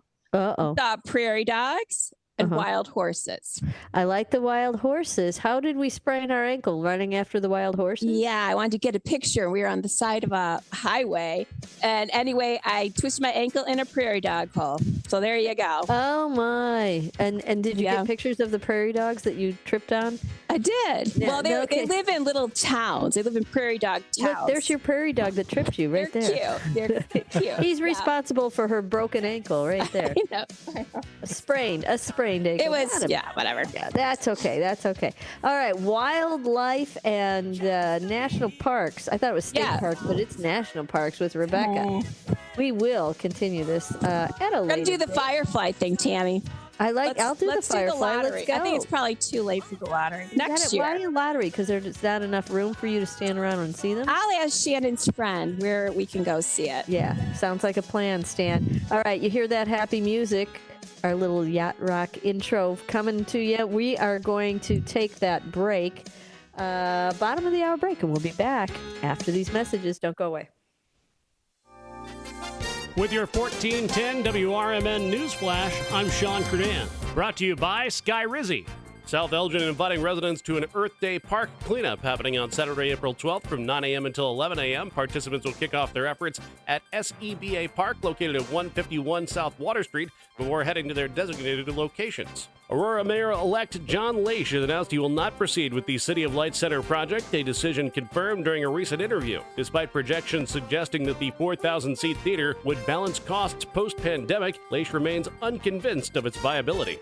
It's happened again at Naperville's Top Golf, the parking lot seeing its fifth firearm-related incident since February. Robert Caudle, 20, of Champaign, arrested late Wednesday on charges of felony aggravated unlawful use of a weapon and misdemeanor unlawful possession of cannabis. One other person also arrested with him. He is scheduled for a court appearance on April 28th. With your 1410 WRMN News Flash, I'm Sean Curdan. Working as a dedicated Fidelity advisor, I always ask, what's important to you? I'll look at those priorities and goals alongside your full financial picture to build a comprehensive plan designed to help grow and protect your wealth. With proactive portfolio insights and an eye on taxes, I'm here to help you make the most of your money. I'm Laura Maxwell, and I'm a dedicated Fidelity advisor. Learn more at fidelity.com/wealth. Investment minimums apply. Fidelity Brokerage Services, LLC, member NYSE, SIPC. Here's comedian Howie Mandel for hands-free Cozy Fit Skechers slip-ins. Yeah, I'm holding a new Cozy Fit Skechers slip-in sneaker, and first of all, I barely know I'm holding it. It's that light. You see, Cozy Fit is a cool new sneaker where the upper is made of a soft quilted material. It's kind of like a little puffer jacket for your feet, except it looks like a super stylish sneaker. Introducing new Cozy Fit Skechers slip-ins, the latest comfort creation from Skechers. You can find Cozy Fit Skechers slip-ins at a Skechers store, Skechers.com, or wherever stylish footwear is sold. Are you dreaming of a getaway? Want to leave the stress of daily life behind? Whether it's a relaxing cruise or an adventurous land escape, planning the perfect vacation doesn't have to be a hassle. At Cruises International, they specialize in vacation destinations, land and sea, making your dreams come true. Located at 1721 Moon Lake Boulevard in Hoffman Estates, Cruises International isn't just about booking travel. They're your personal concierge, trusted travel advisor, and advocate. Your preferences are unique, and they'll take the time to understand exactly what you're looking for. From personalized service to their global network of specialists, they ensure that your vacation is tailor-made just for you. It's time to plan the vacation of a lifetime. Call 800-255-7447. That's 800-255-7447 today and speak to a cruise and vacation expert. Cruises International. It's time to set sail to your dream destination. This is Sarah Silver with your Fox Valley forecast. This afternoon, scattered snow showers with mostly cloudy skies and a high near 43. Temperatures falling to around 38. Windy with gusts up to 30 miles per hour. Tonight, a chance of snow showers before midnight. Partly cloudy with a low around 21. Tomorrow, sunny with a high near 43. Currently, it is 37 and overcast. I'm Sarah Silver on the Talk of the Town, WRMN. Something amazing is happening. Despite a citywide blackout, this company is still up and running. That's because CDW deployed and managed a cost-effective Eaton Triplite Series Smart Pro UPS to safeguard equipment easily and reliably. Keep the power on and protect your IT equipment from electrical challenges. Triplite by Eaton and CDW. Make amazing happen. Find out more at cdw.com/triplite.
Welcome in, everybody. It is Talk Time with Tammy and Friends right here on Fox Valley Afternoons. Thanks for tuning in with us today. It is 3:35. I believe that's an accurate time on Monday. Welcome to Monday. Hope your Monday's going well. Ours is moving right along here. We've got another, 25 minutes left of our little showgram, and then on to a political talk show coming your way with Sonar Green today. Let's see. Matt's been digging in the bin again. It's News Nation time. You got something good for us today, Matt? Texas has recorded its second death from measles. Officials say the 8-year-old's death is the second child and third person to die from the outbreak. News Nation's Xavier Walton reports. RFK Jr., HHS Secretary, basically saying that he made it a priority to start this Make America Healthy Again tour in Texas. RFK Jr. posting on social media, writing in part on X, saying this, he was in Texas Sunday to quietly console the families who have lost their children to this deadly disease and to be with the community in their moment of grief as they laid this child to rest. RFK is also supporting Texas health officials and to learn how HHS agencies help get the outbreak under control. How do they get it under control? I mean, I guess you just have to get the message out to vaccinate your kiddos, because absolutely. There's been because there's been no visible sign of the disease, people have slacked off, and here we are. I guess it's what it is. But having 2 kids die in Texas is sad. There are more cases in Texas than anywhere else, I believe. Isn't that right, Matt? Like measles out there right now. Yep. So they Did you know? We're seeing. Handle on it. Yes. What do I know? In Europe, in 2024, do you know how many cases of measles they had? How many? You ready for this? I'm holding. 127,350. Oh, how many died? Anybody? I'm sure. I don't know. I'm sure they did, though. I mean, to have that many. Yeah. What year was Isn't that? that insane? Last year. Okay, so maybe it's still working. People get the measles vaccine. That's crazy. I don't know. The MMR, I mean, we, just as a matter of routine, you go to your pediatrician at, 18 months, is it? They give them the first whack at it. That's a couple of doses of, it's a 2-doser, right? You got to have 2 doses. So silly. But you have to have 2 doses of you that do. one, right? So they get Yes. their or is it 3? Is it 2 or 3? It's 2, right? I can't remember, but they have to, it's several doses. So they have to start their first one right around then. And that's one of the safest ones out there, right? Par for the course. Like it's just like what you normally do when you go to a pediatrician. Yes. In these United States of America, they all tell you the same thing. Now, some parents might be against it. There are still some believers that these vaccines cause autism. So even the measles vaccine, I didn't know about that. Yeah, no. Well, I don't know if that was the one. I don't think any of them cause autism, Beck. I don't think any of them do. But I know, but some are more like tried and true, I guess is what I was right. Well, after. this absolutely works, and it's squelched the measles around our country for I don't know how long it's been since whatever, and it's coming back your way. So make sure that you protect yourself and your loved ones against something like that. That's a needless way to get sick or die, unfortunately. Is that one that you have to get check to see if you need a booster as you get older? There's some chit chat about if you were born before I want to say it's 57 that you have natural immunities because everybody had it back then. Oh, before 57. Yeah, I want to say it's 57. I could be wrong on that number. And then there's a chart that we showed a while ago, and that if you were born up to 60 or whatever it was, you might need a booster because of the strain. They didn't use a live virus. They used a piece of a live virus or some kind of garbage like that, so that it was less effective at that point. And so maybe you might need a booster if you had one of those vaccines was the thought process. Now, I don't know if it's still on that. We'd have to kind of research that and look at that, but that's what it used to be. So, I mean, and by used to be, I mean a couple weeks ago when all this started, like a few, I don't know, I guess it's been a couple months since they started chatting about a lot of people getting measles outside of being vaccinated lately. So, get your vaccines, man. Get your vaccinations. Vaccination station. You need some. I mean, it's something as simple as this one. You should definitely not slack off on because it's necessary, or you're gonna get trouble. Agree? I agree. Get that shot. Get that vaccine. Yeah. Although especially those little babies. I mean, right. They're counting on you to protect them. That's who they need. I mean, they need to not get unnecessarily sick from something like this. That's right. So hop on it, if you will. All right. We're going to take our last break. We got to take a break. You know why? I've got to run and grab my little game. Now, Becky, you have options. Oh, we're going to play a game. Imagine we are going to play a game. Now, you have options. All right. Your options are Family Feud or yes or no. I know. You do it all the time. So what do you want to play? Oh, I don't care. It doesn't matter to me. Nancy did pretty good on Family Feud. I will tell you that. She did. Yeah, she did. How good? Well, not better than you. Oh, and so it goes. But unless Nancy's here, and then she did better than you, but she's not here, so she didn't do better than you, Becky. Not better than you. So you think about that. We're going to take a quick break. I got to go grab both my games because they're in the other room. We're going to take a quick break, and then we're going to come back and we'll do some playing around. Stick with us. We'll be right back. Do you own an annuity, either fixed rate, indexed, or variable? Are you paying high fees and getting low returns? If so, Annuity General would like you to have this free book to learn the pitfalls and mistakes of buying an annuity. The Annuity Do's and Don'ts for Baby Boomers contains the little-known truths about annuities, like how to help reduce your fees and increase retirement income. And it's free. That's right, free. As a bonus, we'll also throw in a free annuity rate report just for calling. We researched over 1,000 annuities and summarized rates and benefits from financially strong insurers. You get Annuity Do's and Don'ts for Baby Boomers and the Annuity Rate Report, both absolutely free for calling Annuity General today. Hurry, supplies are limited. Call now. 800-760-1845. 800-760-1845. 800-760-1845. That's 800-760-1845. Businesses come in all shapes and sizes. Integrity doesn't. For more than a century, the Better Business Bureau has set the standards for how businesses should operate honestly and ethically. So when you're looking for a business you can trust, check to see who's BBB accredited and who isn't.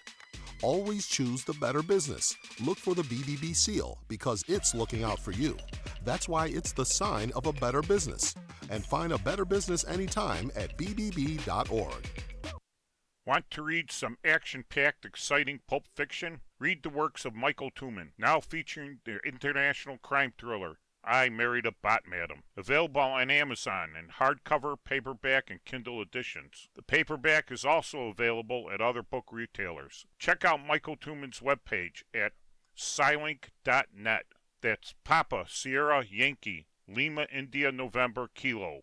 Dot, November, Echo, Tango. The Moose Lodge 799 in Elgin is a place to connect with family, friends, and your community. Moose Lodge 799 is conveniently located at 925 South McLean Boulevard, and they offer fun family activities, exciting community service projects, and live entertainment on the weekends. At Moose Lodge 799, you'll find a place to relax, make new friends, and be part of something bigger, like supporting the kids of Mooseheart. Doors at Moose Lodge 799 open at 2 p.m. Tuesday through Friday and at 11 a.m. on Saturday and Sunday. Join a welcoming group of members who share a passion for good times and giving back. Call 847-741-0799. That's 847-741-0799 for more information or stop by and see what they are all about. Moose Lodge 799 in Elgin, where family, friends, and community are always invited to join.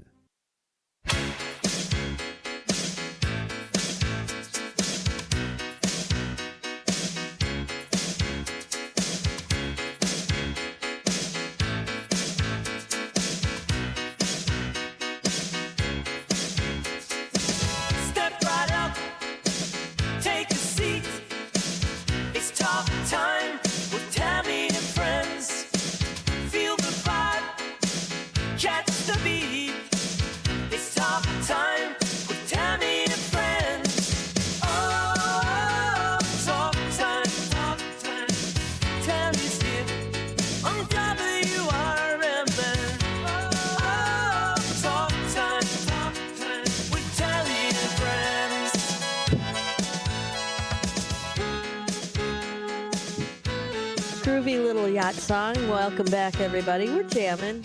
We're sailing away on our little yacht rock intro there. Welcome in, everybody. It is Talk Time with Tammy and Friends. It's 3:45. We've got about 15 minutes, 13 minutes to play a game. What game did you want to play, Beck? Do you want to do the yes or no? Do you want to do Tamily Feud? Let's do yes or no. Okay, no Tamily Feud for you, young lady. No, not today. Yeah, okay, we'll have Nancy do that. All right, we're going to have Matt's got to push some buttons over there, so he's loading up his buttons. I got you. As we go. All right, let's see. Are you ready? This is a simple game. All you have to do, play with us at home, will you? All you have to do is say yes or no. That's it. All you need, one word answer. It's either a yes or no. So you got a 50-50 shot to begin with, right? Right. And then we just go from there. Okay. Let's see. Are the letters, Becky? Yes. Rebecca? Yes. Are the letters in the IKEA logo, are they blue? Oh, yeah, that's the question, isn't it? It's the question. Are the letters in the IKEA logo blue? They're either blue or yellow. Well, that's not your option, young I lady. know. They are yellow. No, not blue. You're saying no? Yeah. You are wrong. Oh, They are. I thought they were yellow. They are blue. Yes. All right. All right. That's Not off one. to a All good right. Okay, start. hold on. All right, Becky, hold on. I got to keep track because you know Nancy's going to ask me. You know she I is. know it. I know Okay, it. there's Dang your it. yeses. There's your She's no's. gonna You say, got Becky, one you of should have those. known that. Bet you should have known that. Hey, Becky. What? Do boxers rest for 1 minute between each round?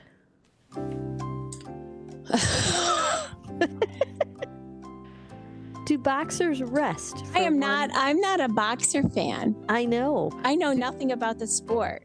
So you got a 50-50 shot at this. Do boxers rest for 1 minute between each round?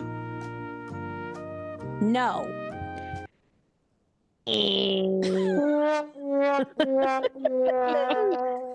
Yes, Oh, they wow. do, Rebecca. I don't Yes, know. they do. No, I know you don't know. That's why it's a guess. It's a guess. It's a 50-50. It's a 50-50 if you All don't right, know we're it. moving on. We're moving on to number You got to three. give me something easier. Girlfriend, I just read the cards as they appear on my little Yeah, stack you give of Nancy cards. easier ones. I do not. She claims I give you the easy one. So, and you gave her more Kool-Aid. Yeah, I know. I know.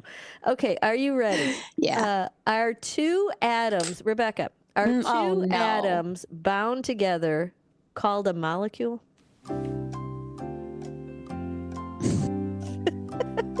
Two atoms bound together.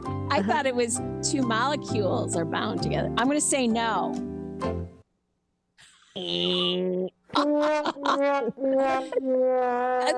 don't know. I don't care. That one's a yes. That one's a yes. Two atoms bound together.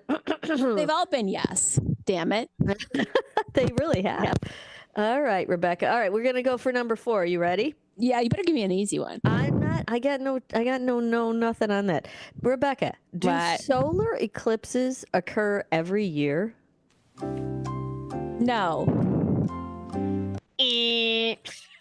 That was a quick one. Wow. 2 to 5 times a year, actually. So yeah, they occur every year. Who See what we're knew? learning. See what we're learning today. We are on Talk learning. Time with If Tammy. nothing else, I am learning. It's You all learn by about- your mistakes. That's right. And you just made 4 of them. Let's keep going. Let's keep going. I want to play Family Feud. Oh, yeah, that's next time. Okay, are you ready? Okay. No. Rebecca. What? Oh, come on. You know this. You went to Catholic school your whole life? Okay. Rebecca, is the first line in the Bible, and God said, "Let there be light," and there was light? No. That's correct. It is not. Thank God. You know what it is. In the beginning, God created. Yes. heaven. Yes. I thought you knew that. All right. Rebecca's got one in the yes column. Are you ready? Does the musical term da capo or DC mean to stop playing? What is it? What's the term? Da capo, D-A-C-A-P-O. Da capo, or you'll see the initials capital D, capital C.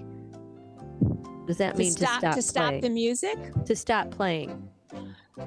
Well, I don't know Latin or whatever It's that on is. sheet music. It's a sheet music thing. Yeah, but I never played. You don't read sheet music, so it's a 50-50 shot. I'll say yes. There it is. There it is. It's that actually means repeat from the beginning. So when you see have a that clue. sign, you go back to the beginning. What and is do it again. di capo? Isn't that Latin? Oh, it might be. I don't know, but it's on sheet music. You'll see the DC. It's got a little symbol. You can, and when you see it, that means go back to the beginning. Oh. Okay, moving on. Do you say, Rebecca? I'm afraid. Okay, do you say Nihao, H-A-O, exclamation point, N-I-H-A-O, Nihao, when making a toast in Chinese? I'll say no. I think that's Japanese. Correct. That is not it. Yay. You got that right. It's no, they say you say Ganbei, G-A-N-B-E-I. But Nihao is Nihao is a Japanese. greeting in Chinese. Oh. Like hi, how are you, or something like that. Are you sure? Well, that's what my card says, and I believe it. It wouldn't lie to me. Do you think? All right. If you say so. Well, how do you say right. hello in Japanese? Okay. She likes to, okay, we're going to move on. Next question in our happy little list Hey, here. watch me drink water. Watch this. My glass watching. disappears. Oh, that's like magic. That's like magic, Becky. How do you do that? You got a round of applause for that. That's lovely. Is that fun? Hey, Becky. Tammy. Is the Puma sportswear brand from Italy? Puma. Italian. Oh. Italy.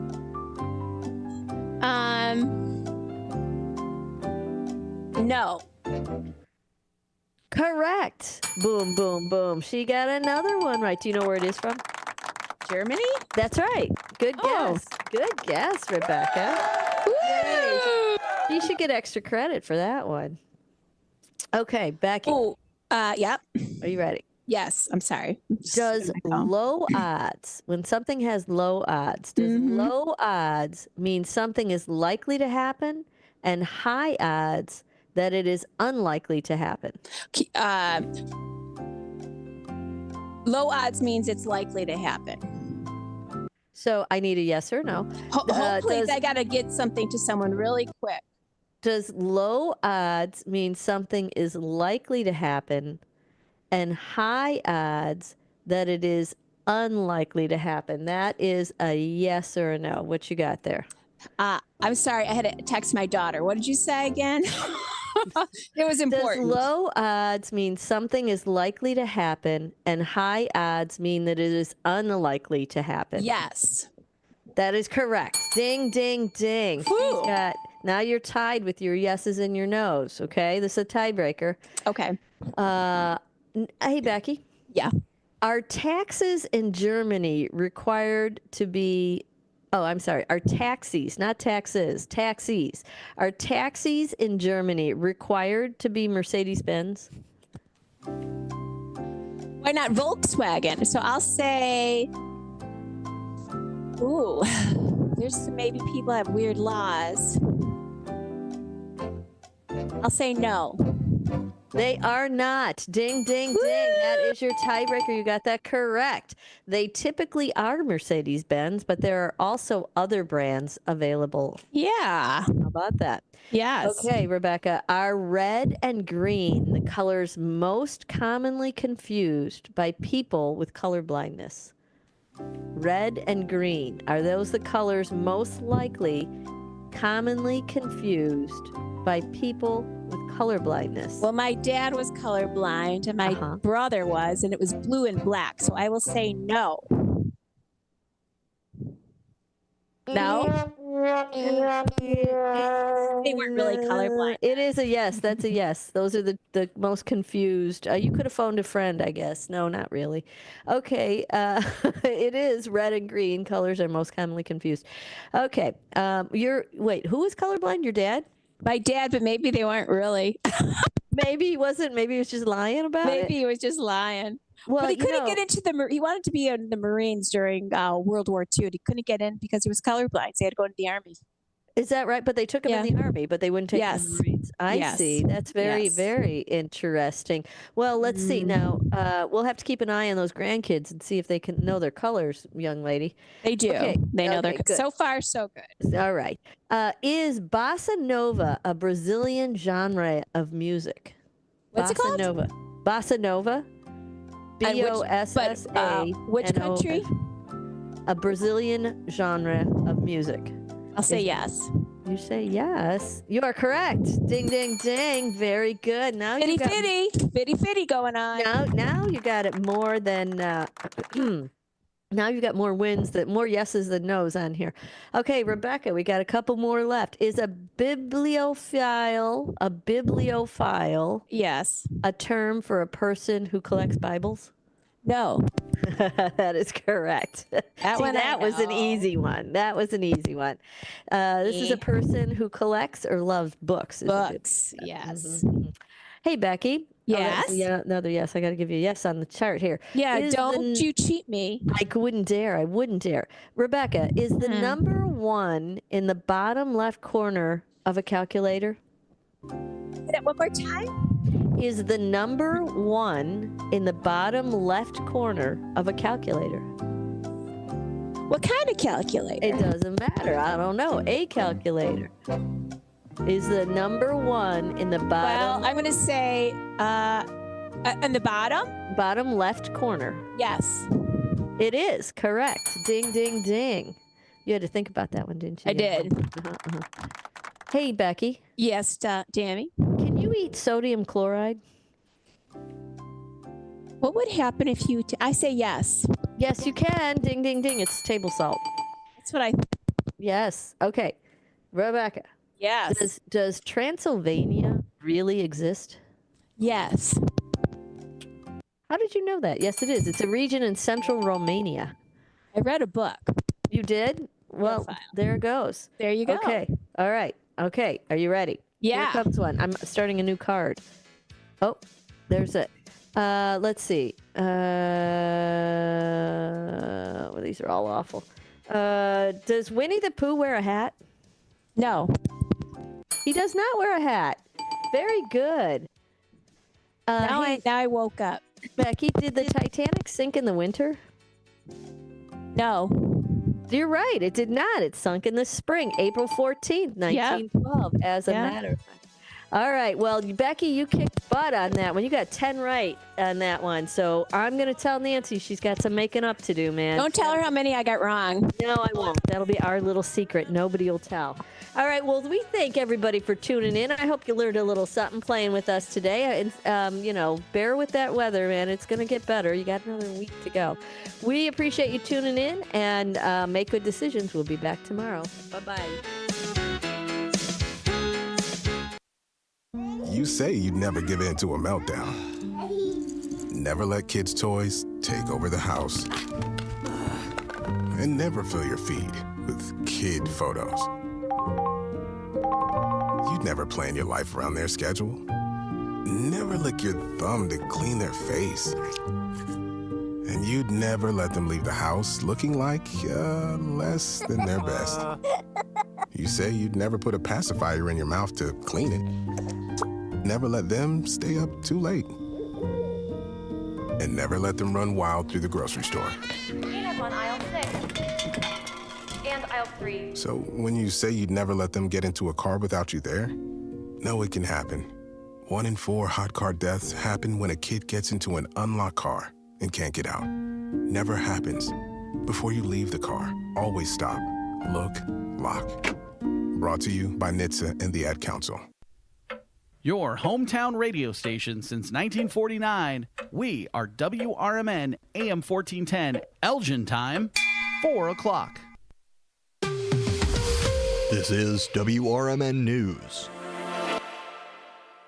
Hello, I'm Dennis Green. Flooding continues to cause damage across the South and Midwest, threatening communities that were already hit with 4 days of heavy rain, winds, and tornadoes. News Nation's Nick Smith reports.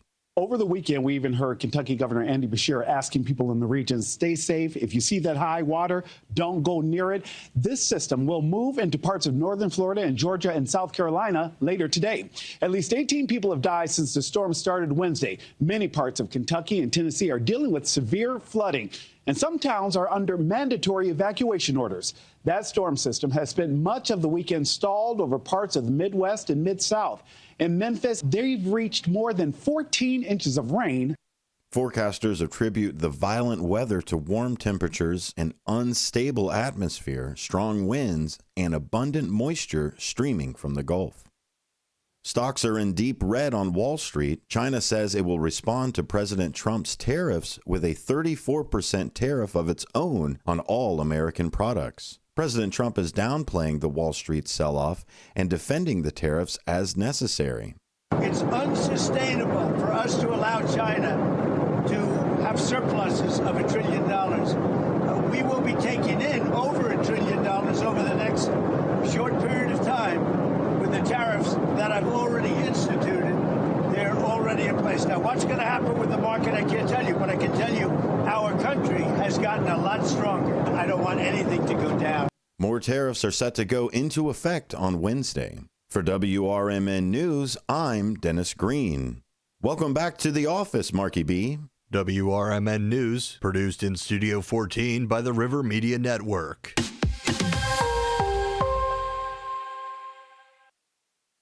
From the pages of the Elgin newspapers of 100 years ago today, these are the headlines brought to you by the Elgin History Museum. This is Alan Walters reporting the Elgin News from April 7th, 1925.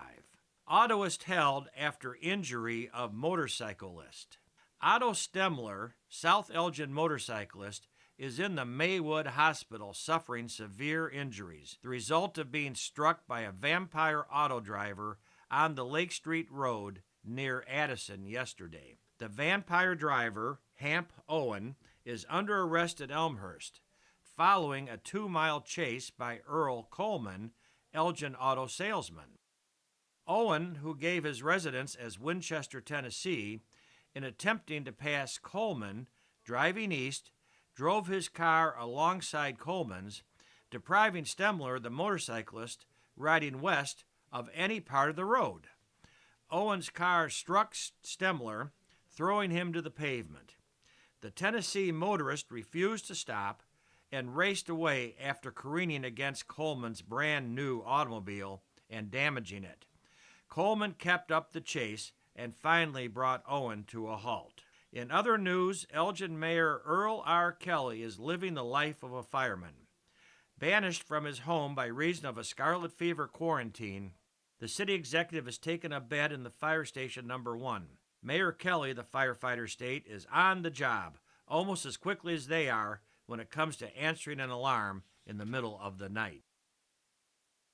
Elgin 100 Years Ago is a presentation of the Elgin History Museum. Be sure to visit the museum located at 360 Park Street in Elgin, open Wednesday through Saturdays 11 to 4. You can also listen to Elgin 100 Years Ago at www.elginhistory.com.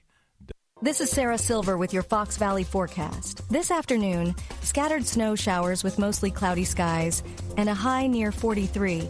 Temperatures falling to around 38. Windy with gusts up to 30 miles per hour. Tonight, a chance of snow showers before midnight. Partly cloudy with a low around 21. Tomorrow, sunny with a high near 43. Currently, it is 37 and overcast. I'm Sarah Silver on the Talk of the Town, WRMN. Something amazing is happening. Despite a citywide blackout, this company is still up and running. That's because CDW deployed and managed a cost-effective Eaton Triplite Series Smart Pro UPS to safeguard equipment easily and reliably. Keep the power on and protect your IT equipment from electrical challenges. Triplite by Eaton and CDW. Make amazing happen. Find out more at cdw.com/triplite. Are you prepared for an emergency or disaster? Because it's not a matter of if, but when. Don't find yourself saying, I'll trust water bottles and a flashlight to save the day, but I'll be proved wrong. With a tornado approaching, I'll realize that I lack a wheelchair-accessible shelter. When the floodwaters rise, I'll be up in the attic with 20 cans of beans. It's a recipe for disaster. let's prepare so we all have a better story to tell. Get started at ready.gov/older adults. Brought to you by FEMA and the Ad Council. When I never graduated from high school, I realized I wanted to go back to school because I didn't want to work these back-breaking jobs the rest of my life. With the help of my father and having my son, that was all the motivation that I needed to come back to school. I felt accomplished, made me feel that I could take on whatever challenges life throws at you. Find free adult education classes near you at finishyourdiploma.org.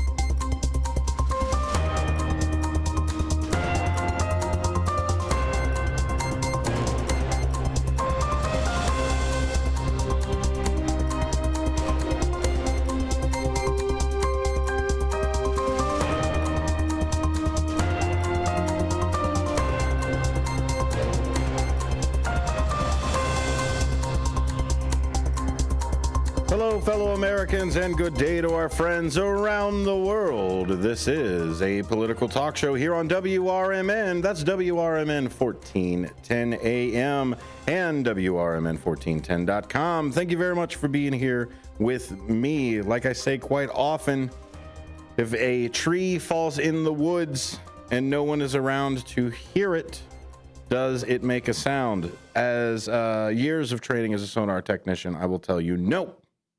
Just like if a broadcaster broadcasts and no one receives it, it does not broadcast. You need receivers for the radio, for the transmitter to work. And you make this show, this station, this community move and shake, and I thank you for that. Today on A Political Talk Show, it is Monetary Monday. Isn't it great to get back into the swing of things and not have to worry about elections? It seems like every time we get into any kind of groove, there's another election around. And so now we don't have to worry about that. People are in place, people have their job, their titles, their vision, and now we get to watch and scrutinize and contribute. Like we said before, voting is the first part. It's the minimum of being civically engaged. Going out, voting, and saying, look, this is my voice that's here, and then shutting up for 2 years or shutting up until the next election, that's your choice. But if you are going to be civically engaged, be civically engaged. Go to the meetings. Read the reports. Watch the live streams. Many municipalities have streams of Zoom or on YouTube, or the minutes are recorded. I know it's a little bit of homework. I know it's a little bit of work in general. But voting is the minimum. Now it's time to not just educate ourselves in policy, but educate ourselves in what's happening. See what's going around. Hopefully, you can turn to WRMN to give you some of that. Here at A Political Talk Show, we don't like to just give you the opinions, right? There is going to be bias, there is going to be opinions, there is going to be statements that are said, but we want to make sure that they come from that good faith and from that factual perspective. So instead of just talking about the stock market crashing, instead of just pointing out, hey, this was bad here or that was good there, or anything like that, like is our style here at A Political Talk Show, we will talk about the broader subject and let you decide if what's happening in history, what's happening right now, follows a good path, a bad path, a mediocre path, a change, a same, whatever it is. And so two things that we keep hearing thrown around with this: free trade, fair trade, reciprocal trades, math, lots of different things that are out there. And so we're going to start slowly and snowball into it just like we do most of the time. And we'll start with free trade versus fair trade. Now, global trade is what we're talking about here. Now, as far as fair trade or internal trade or just the economy of a nation, yes, there are taxes. Most of the time they come in as sales taxes. When there's an exchange, then that's where that tax is. It's not a tariff within our trade. It's a sales tax within our own nation. Now, a tariff is a tax on goods mostly coming in to the nation that is importing them. It is put on the nation that imports things. So if you import something from nation A into nation B pays the tariff. And so it is a tax on their own people. Whatever anybody wants to tell you, a tariff is a tax on the nation's people, on the citizens of the nation that are giving that tariff out. And in a global trade system, yes, that does hurt the other nation. Let's go back to our nation A versus nation. Let's do it easy. Let's do nation A and nation number 1. Nation A imports from nation number 1. And if nation A is importing from that nation number 1, nation A and the people who bring that in pay those tariffs. Now, nation 1 may turn around and say, I don't want to, or it hurts my export because it makes it more expensive on their end. And it's a price that the nation that is sending is going to add as a cost to their goods in the nation importing. So yes, do the consumers inside of the nation don't like that because it's higher prices and maybe they shop somewhere else? That is the bargaining chip. And that's where free versus fair trade versus reciprocal or uneven trades or anything else like that come in. Free trade is there is none. There is no tariff. You can freely trade back and forth. NAFTA may be the closest one to that. Because literally the FT in NAFTA is free trade. And so fair trade is both nations turn around and agree to put 20% on, 10% on, 30% on, whatever they fairly have. Now, nowhere did I say anything about trade deficits. Free trade, fair trade is all about the fairness of the trade.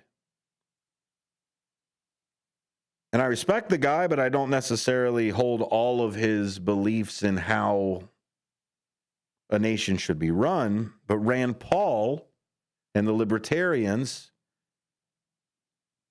have this concept that all trade that is uncoerced is fair.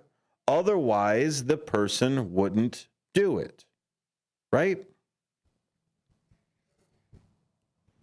And so the coercion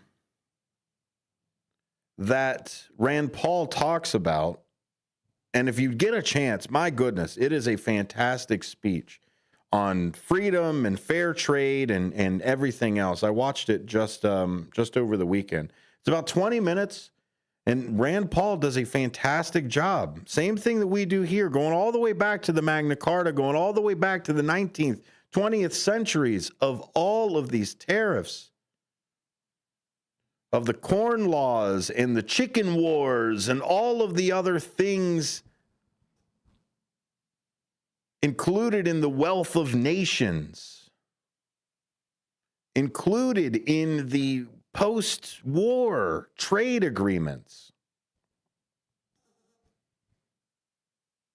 And so we have to have a concept of what is a fair trade versus what is a trade deficit. If you don't export more than you import, then you have a trade deficit.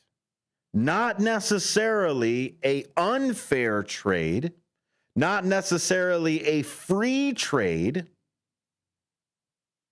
but you have a deficit where you don't produce enough to send to the country that you take from. And if this is the new way of looking at things. There are plenty of countries that are in a trade deficit with the United States. And by this logic, by the goose and the gander principle, what's good for the goose is good for the gander. Those countries have a right to raise their tariffs. We'll go into more of that global trade system, free trade versus fair trade, and how the world trade globally has changed over the last couple of years. Well, maybe a couple centuries. When we come back from Apolitical Talk Show, after this. Person representing a team of lawyers who help people that have been injured or wronged. If you've been involved in a serious car, truck, or motorcycle accident or injured at work, you have rights, and you may be entitled to money for your suffering. Don't accept an offer you get from an insurance company until you talk to a lawyer. And we represent some of the best personal injury lawyers you can find. Tough lawyers that will fight to win your case. And they're so good they stake their reputation on it by only getting paid if you win. So if you've been in a serious car, truck, or motorcycle accident or hurt on the job, find out today for free what kind of compensation you may be entitled to. Call the legal helpline right now. 800-257-3148. 800-257-3148. 800-257-3148. That's 800-257-3148. Join your co-hosts Mike Tooman and Paul Burvitt on our weekly radio hour, Chief Guard of the Republic, where we talk about all things national security, defense, personal security, safety, and dealing with law enforcement situations. Call in 847-931-1410. Ask us questions. We will get you answers. Every week, Saturday, noon to 1 on 1410 AM WRMN Elgin. Streaming on WRMN1410.com. Chat with us on WRMN's YouTube live channel. I always had to be so good, no one could ignore me. Carve my path with data and drive. But some people only see who I am on paper. The paper ceiling, the limitations from degree screens to stereotypes that are holding back over 70 million stars. Workers skilled through alternative routes, rather than a bachelor's degree. It's time for skills to speak for themselves. Find resources for breaking through barriers at tearthepaperceiling.org. Brought to you by Opportunity at Work and the Ad Council. This is the Chef of Love, Chef Jannard, TV host and restaurateur. My grandparents harvested their land to sell food and share this overflowing bounty with our community. Grandma said, for every yam we pick, we give one away. In the world they cultivated, I love preparing and eating dinner with my family on Sundays. When our resources changed, food assistance programs sustained us.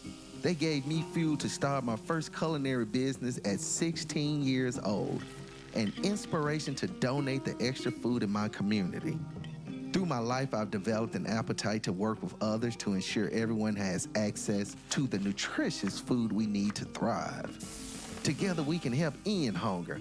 Come on, join the movement with Feeding America by volunteering, donating, and advocating. Learn more at feedingamerica.org/act now.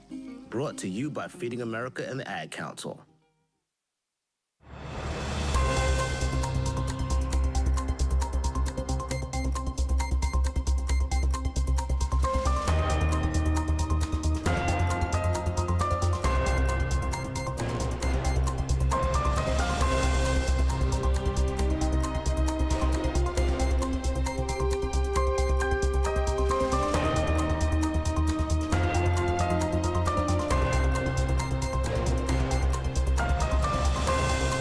Welcome back to Apolitical Talk Show on WRMN.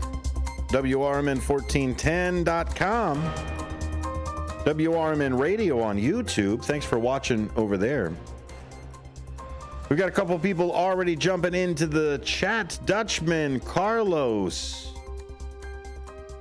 Boss Lady already jumping in. Elliot comes in and says, trade deficits with the U.S. are to be expected as we have one of the strongest economies and can afford to buy more.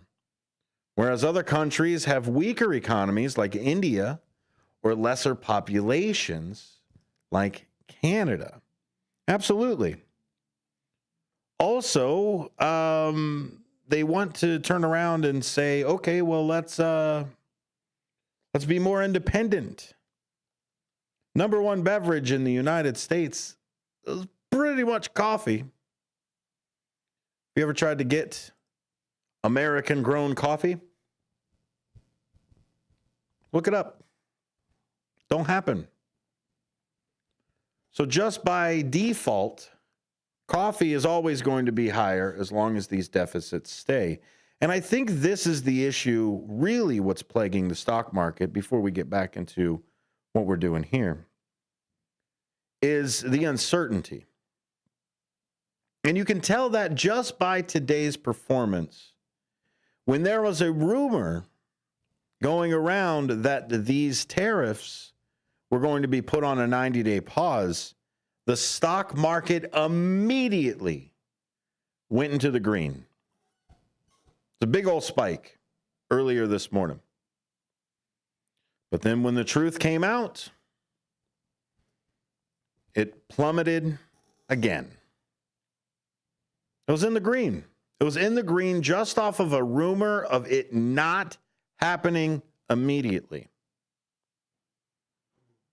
And the reason that keeps the stock market stable is, hey, in 3 months, in 6 months, in about a year, this is what we're going to do, and plan it out.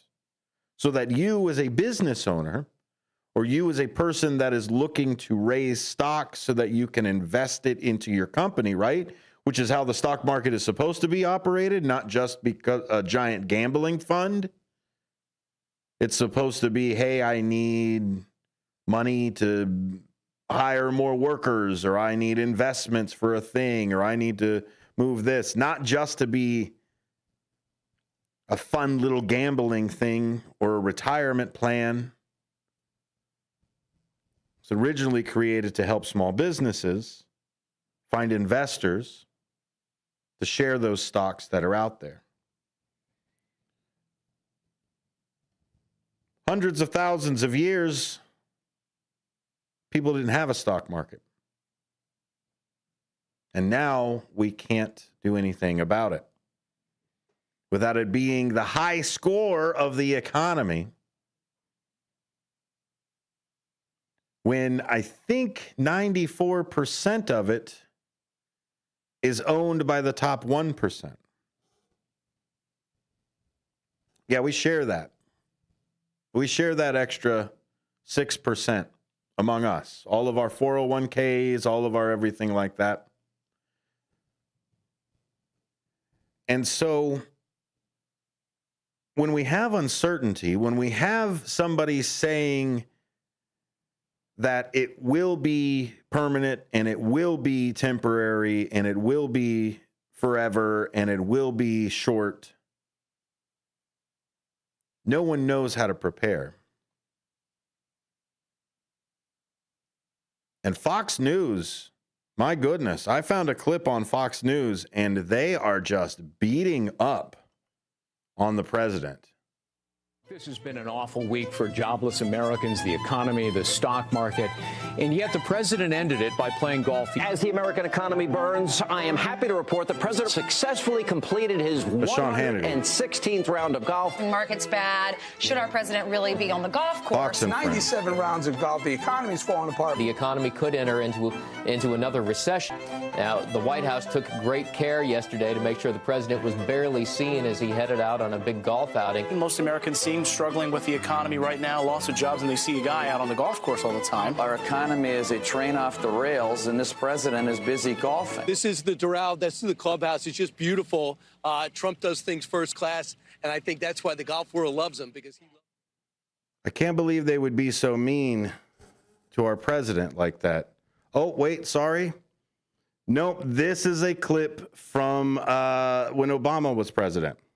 Sorry. I got mixed up a little bit. By no means would they be saying any of these things about anyone else. Let's go ahead and go to a caller as we come into here. We are going to hit a break at the bottom and continue our discussion. But let's go ahead and get this caller in. Hello, caller. Welcome aboard. It's just a Dutchman. Hey, Dutchman. How are you, sir? Oh, I'm doing okay. It's another week, I'll tell you, there's a problem with this country. Everybody believes everything they hear and see on the internet, everything. It's nobody does fact checking anymore. Sonar, it drives me crazy. Fact checking. Hey, hold on a second. Fact checking infringes on my free speech to lie, sir.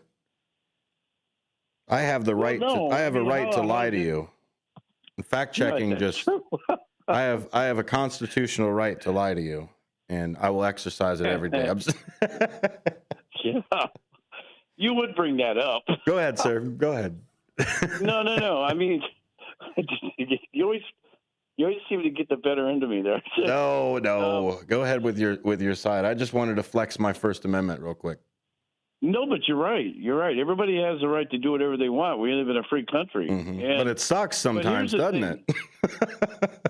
Well, that's true. Freedom of speech, freedom of religion, all that kind of stuff.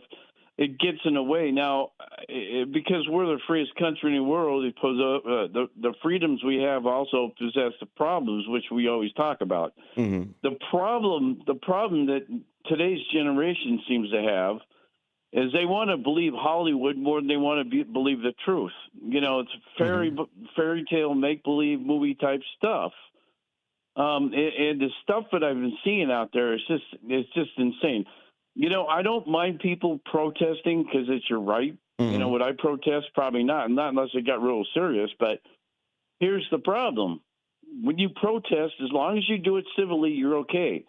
But when you start doing things that are not right, like breaking things, graffiti, destroying things that are not yours, you actually cause more of a problem and people won't look at you. Well, do you think this weekend's protests were violent? I didn't see anything. Well, there was reports of some that. Well, yeah, of course, there's some media outlets, depending on how you look at it. A couple 100,000 people. I don't think all of them are smashing things. But I understand. No. These are reports from people outside of this country too, like the BBC and other news networks that are more reliable than Fox News or CNN or what is it, Newsnight now with And here's the thing: it's 30 seconds. Back in the day when there's 30, 40 years ago, credibility with the reporters out there used to be a way different than it is now. They report, and that's all they do is report. And social media has destroyed it, Dutch. Social media, I think, has destroyed journalism because everybody's a journalist now. I'm working on a free speech report where we've come along with it. Stay tuned for more of that and come back after the bottom.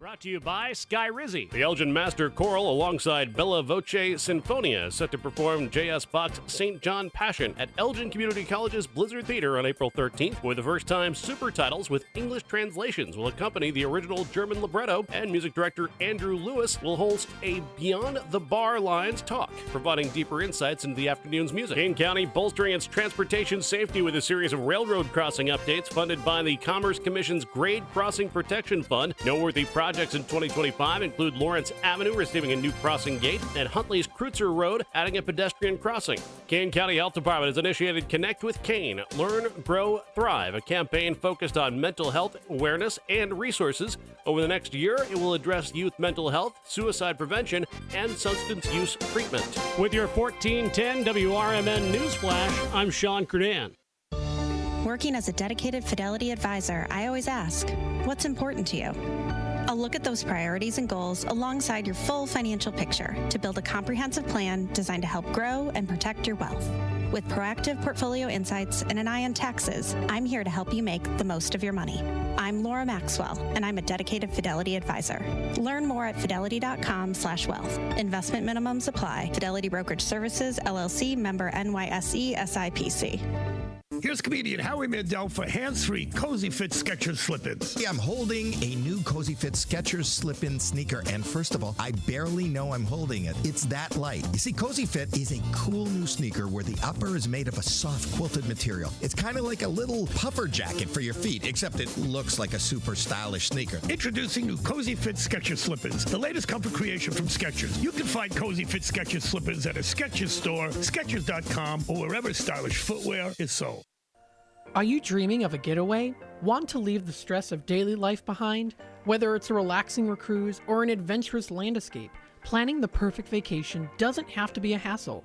At Cruises International, they specialize in vacation destinations, land and sea, making your dreams come true. Located at 1721 Moon Lake Boulevard in Hoffman Estates, Cruises International isn't just about booking travel. They're your personal concierge, trusted travel advisor, and advocate. Your preferences are unique, and they'll take the time to understand exactly what you're looking for. From personalized service to their global network of specialists, they ensure that your vacation is tailor-made just for you.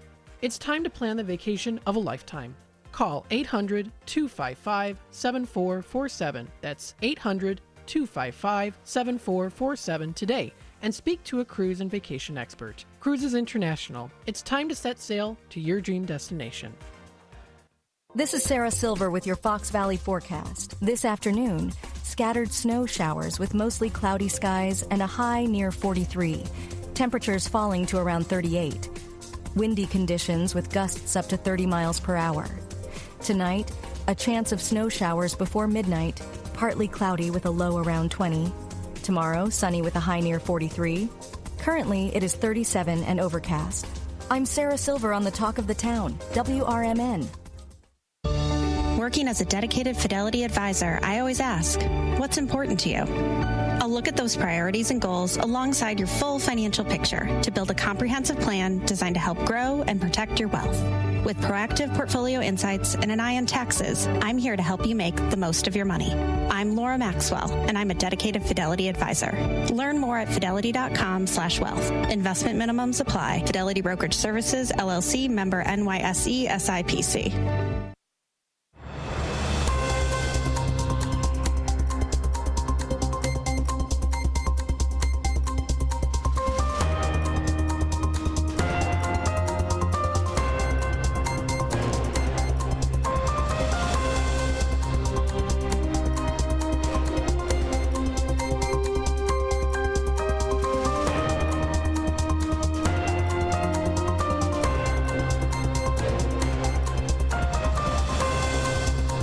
Welcome back to a political talk show on WRMN. If you're looking for us on the internet, it's a political talk show, all 4 words. Yeah, I know it sounds like a play on words for apolitical, but it's more like a title, a political talk show, because we want to make it generic. Like if you were walking down the aisle of political talk shows and you said, man, I don't want any of this furly stuff. I don't need anything where it's red label or blue label or anything like that. I just want a generic political talk show. Boom, right there in bold letters, ready to go. A political talk show in a can. Take it home with you. Heat it up however you want to. Thanks a lot for being here. Thanks for the Dutchman for hopping in as well. And I agree with him. That's why I'm working on another report about free speech. We talk about the champion of free speech. And J.D. Vance said, thank God we finally have a president who believes in free speech. That's J.D. Vance's opinion. But I'm putting together a few things here or there of actions, right? The good book tells us we will know them by their fruits, which means we will know them by their actions, by the things that happen. But let's talk about free trade and fair trade and tariffs and everything else. Now, tariffs are a sticky situation to begin with anyway, because everybody hates them. They hate them. Unless you are the guy who collects. Then by all means, you probably like them. All the way back in time, back before we had a stock market, back before we had indoor plumbing, back before we had even marital statuses for things. Taxes. Give to the community so the community can then spend it for whatever it is. Maybe it was a lord, maybe it was a king, maybe it was an emperor, maybe it was a group of people, whatever it was. Taxes, a tariff, a tithe towards the government. And so we've had these things. And so when we talk about taxation, and even then when we talk about taxation without representation, this has been going on forever. The reason that we even find taxation without representation goes all the way back even to that Magna Carta, 1215. When we look at our own Constitution, when we look at our own articles, it is the House of Representatives that start the taxation bill. Why? Because the founding fathers thought that taxation needs to be as close to the people that have represent that tax, that will have the burden of that tax, should be the first in line to have the decision about that tax. Now, if you want to turn around and you say, look, we have a trade deficit, we have unfair trade agreements, all of these different things, fine. That is your opinion to say those things and to get that message out that we need change.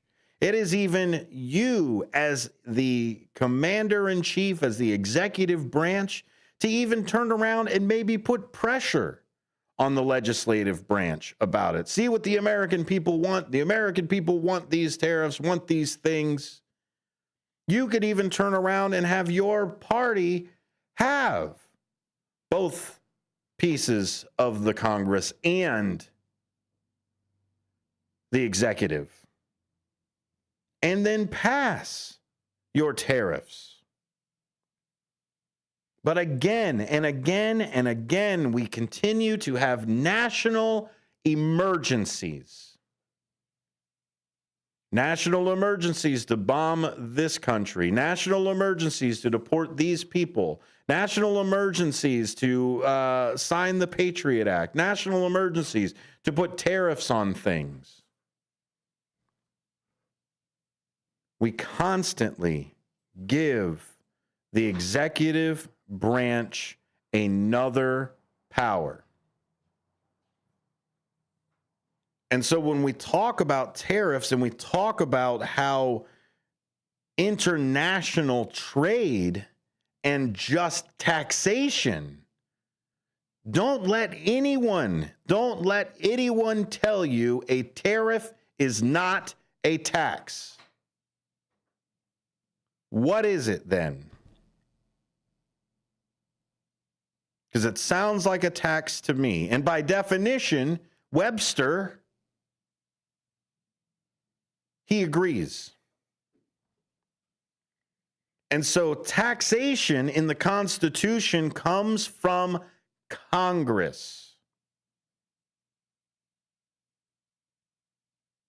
Do you know how we got the taxation stuff started now?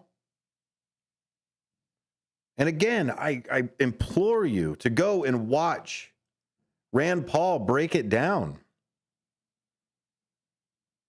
And I don't agree with the guy in most things, but economically, he understands what's going on. Socially, look, the guy wants essentially no regulations and wants to make sure that there are no taxes. So of all the people that would know about the taxes and how bad they are is obviously a person that doesn't like them. But what him and I have in agreement is that you cannot arbitrarily declare there is a national emergency and then do whatever you want. You can't turn around and say there's too much fentanyl coming in over the border from Canada, and therefore I'm going to tax Canadian goods on my own people. It's not Canada that pays those tariffs, by the way. It's us. And I get it. I get some of you out there voted for him. I doubt very many of you voted for this. That you voted for the economic side that's happening right now. And so what's supposed to happen is Congress, through the House of Representatives, not the Senate, the House of Representatives, which is supposed to be the number one place federally for our voices. They represent us, not the state, not the government, not the anything. House of Representatives. This is where new taxes and tariffs come from. They turn around and start a bill.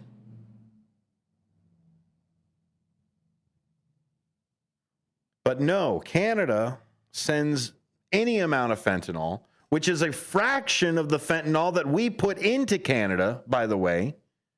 Everybody wants to talk about the fentanyl that comes into us. More comes from America into Canada. And so you declare a national emergency and you get to do whatever you want to. Declare a war on terror. Declare a war on drugs.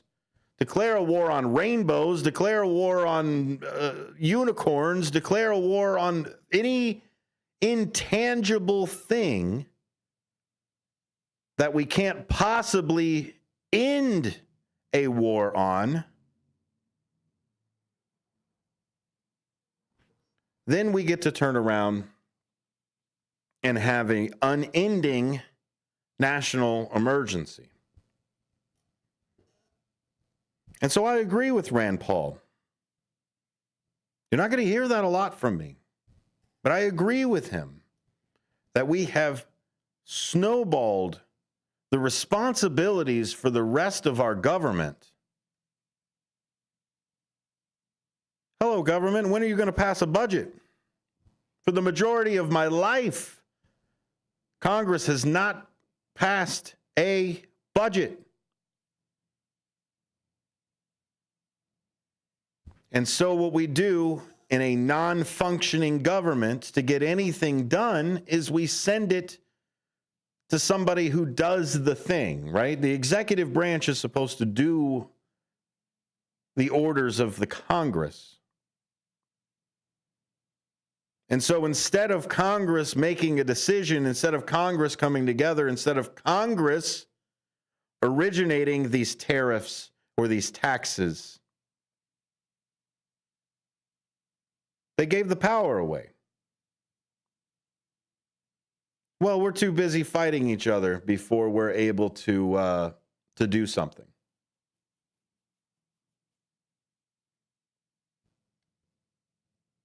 And this is where we have to rise up as people. And what I mean by rise up, I don't mean turn around and fix bayonets or repel borders or whatever other analogy or anything that you want to use. We need to rise up our level of accountability for the people. We need to rethink this two-party system. We need to be more educated with the things that we are involved with. We need to have more self-reflection within our politics. Like I said, when we come back, we will talk a little bit more about the tariff power throughout history and where we're headed going forward. On the second hour, we'll be going through some headlines. We'll open up those phone lines for you as well, 847-931-1410. Don't forget, you can hop in on the YouTube side. Jeff has jumped in. Whistleblowers are the solution to the problem. I could see that. We need to have more people go, hey, this is some bad stuff. Give a congressman $10, he'll shake your hand and say, vote for me. If you give a congressman $10,000, he'll be your best friend. Yeah. And this is the thing, Jeff, is what you're describing is bribery. I give the congressperson money. They do something for me. Well, according to our Supreme Court, you have to physically out of your mouth say, by the way, this is for the bribe. And even if I do say that and I funnel it through a super PAC, doesn't matter. More Apolitical Talk Show coming up after this. Tell you a story about Bill. Bill was a normal guy in his 50s. He had back surgery about 2 years ago. Bill was in a lot of pain. He dealt with his pain by taking the Percocets his doctor prescribed for him. Bill took more and more and more of them to help with the pain, until one day the prescriptions weren't enough to get rid of Bill's pain. Then one day Bill found someone to help him get rid of the pain with illegal drugs he didn't need a prescription for. Fast forward to today. Bill lost his job and his family.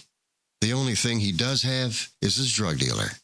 If you know Bill's story and you don't want to end up like Bill, call the Detox and Treatment Helpline right now to get away and get treatment. 800-694-1127. 800-694-1127. 800-694-1127. Call right now. Help is standing by. 800-694-1127. Businesses come in all shapes and sizes. Integrity doesn't. For more than a century, the Better Business Bureau has set the standards for how businesses should operate honestly and ethically. So when you're looking for a business you can trust, check to see who's BBB accredited and who isn't. Always choose the Better Business. Look for the BBB seal because it's looking out for you. That's why it's the sign of a better business. And find a better business anytime at bbb.org. Peace of mind isn't always easy to come by out on your operation. With so many unknowns, especially when it comes to nitrogen loss, you know the importance of every decision. But N-Edge Pro offers one less worry, keeping nitrogen well guarded with results you can see. Using 2 modes of action packed into one mighty stabilizer, your crops are protected on every level. Protect your nitrogen above and below ground with N-Edge Pro from CHS. Learn more at chsagronomy.com/N-Edge Pro. If you turned 65 recently like me, it's important you find a Medicare Advantage plan that gives you the coverage you're looking for. But finding one can be difficult. The best thing I did, and I suggest you do the same, is call a licensed insurance agent and let them walk you through your Medicare Advantage plan options. There are so many benefits you have access to, so make the call now and let the representatives explain everything to you. Our licensed insurance agents can offer you a variety of Medicare Advantage plans. Plus, the call is free, the information is free, and there's no obligation to enroll. We're here to make it easy for you to select a Medicare Advantage plan that may work for your needs. Finding a Medicare Advantage plan can be easy if you do what I did. Make a quick call right now to learn more. Thank you. 800-433-3082. 800-433-3082. 800-433-3082. That's 800-433-3082.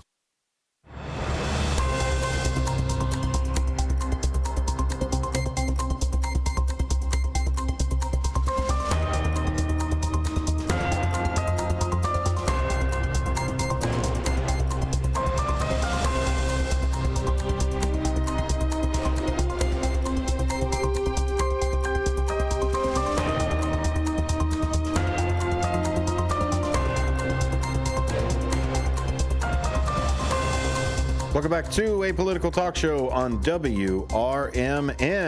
WRMN Radio on YouTube, WRMN1410.com on the internet, and WRMN 1410 AM on that dial.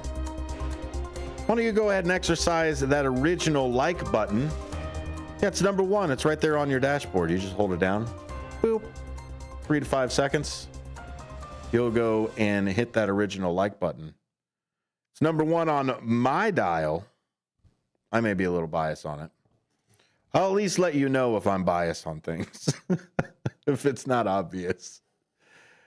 Jeff comes back in and says, we need a major overhaul in this country, but nobody wants to do it because it would be considered voting for the other side. We need to get some backbone and start a new party. I've got one for you, Jeff. I'm going to start an old party.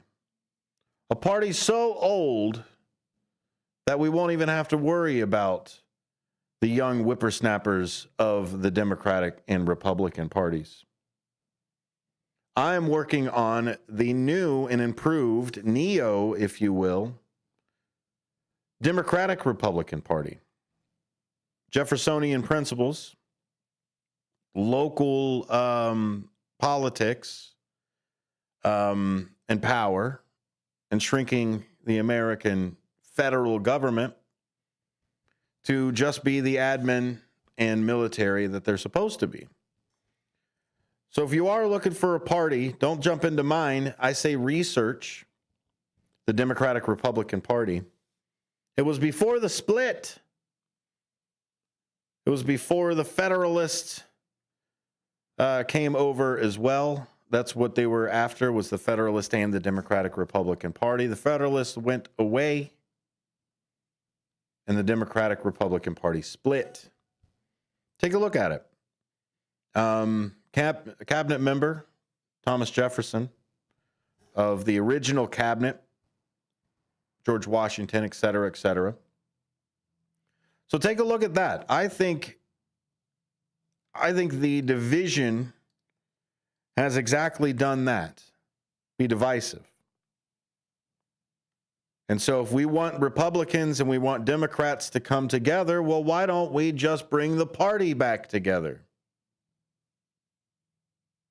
Just a thought. Let me know. Sonar at WRMN1410.com. Or find a political talk show out there on the intranets. So we talked about the Magna Carta. No scrutiny or aid may be levied in our kingdom without its general consent. Right? No taxation without representation. 1215. So do you like having, quote, reciprocal taxes? Which, by the way, they took the deficit and then cut it by half, and that was the tax. Those are not reciprocal taxes. If you look at the formula that they used to calculate the, quote, reciprocal or the taxes that have been levied against us, they include the deficit. They don't include what actually is the tariff, what actually is the law. They didn't even count that in. And so when questioned about the herd in McDonald's Islands being 10% tariff with 100% population of penguins, they were told that they don't want to funnel those things through those islands like that. So they put the 10% tariff on everybody, except it wasn't everybody. I guess based off of the logic, again, I'm using their words, right? If they're the ones in charge and they're the ones that are explaining it to us. They said they could not leave the entire islands populated by penguins at zero because somebody might launder their tariff and avoid the tariff by going through there. So then by that logic, we can assume that the zero tariff on Russia means that they are encouraging people to funnel things through Russia. Right? Now, don't go and turn off your dial now. Because this is what we're trying to do. Is you do not have to like everything that your party does. I know. You grew up that way. You've always voted that way. Pappy's been that way. His grandpappy been that way. We've all been that way for whatever. But to Jeff's point, we need a major overhaul. And we need it to course correct back to the American people, the majority, the populace, the ones that are affected by the tariffs. You want to talk about the Tea Party? You want to talk about the American colonists? You want to talk about what our country was founded on? Was the fact that not one person, only a single person, could put random taxes on us. Where are the patriots? Where are the ones who claim taxation without representation shall not happen? 1773 T Act? Ring a bell? Our country was founded on no kings, and especially no kings raising taxes on their own. Don't take my word for it. Come back after the top of the hour. At Britain's Touchless Car Wash, they know life gets busy. That's why they're here 24/7 to keep your car looking spotless, fast, and easy. Their advanced brush-free wash technology delivers a sparkling clean without a single scratch, because they treat your car like it's their own. Here's the best part. Right now, you can get a free car wash just for joining their text club. It's simple. Just text BRITT to 30400, and your first wash is on them. Britain's Touchless Car Wash has two convenient locations, 1923 Larkin Avenue in Elgin and 555 Willow in West Dundee. They're proud to keep your car clean while giving back to our community. Text BRITT to 30400. That's BRITT to 30400. Now for your free car wash, and see why Britain's Touchless Car Wash is the fast, gentle, and reliable choice. Your hometown radio station since 1949. We are WRMN AM 1410, Elgin time, 5 o'clock. This is WRMN News. Hello, I'm Dennis Green. Flooding continues to cause damage across the South and Midwest, threatening communities that were already hit with 4 days of heavy rain, winds, and tornadoes. News Nation's Nick Smith reports. Over the weekend, we even heard Kentucky Governor Andy Beshear asking people in the region, stay safe. If you see that high water, don't go near it. This system will move into parts of northern Florida and Georgia and South Carolina later today. At least 18 people have died since the storm started Wednesday. Many parts of Kentucky and Tennessee are dealing with severe flooding, and some towns are under mandatory evacuation orders. That storm system has spent much of the weekend stalled over parts of the Midwest and Mid-South.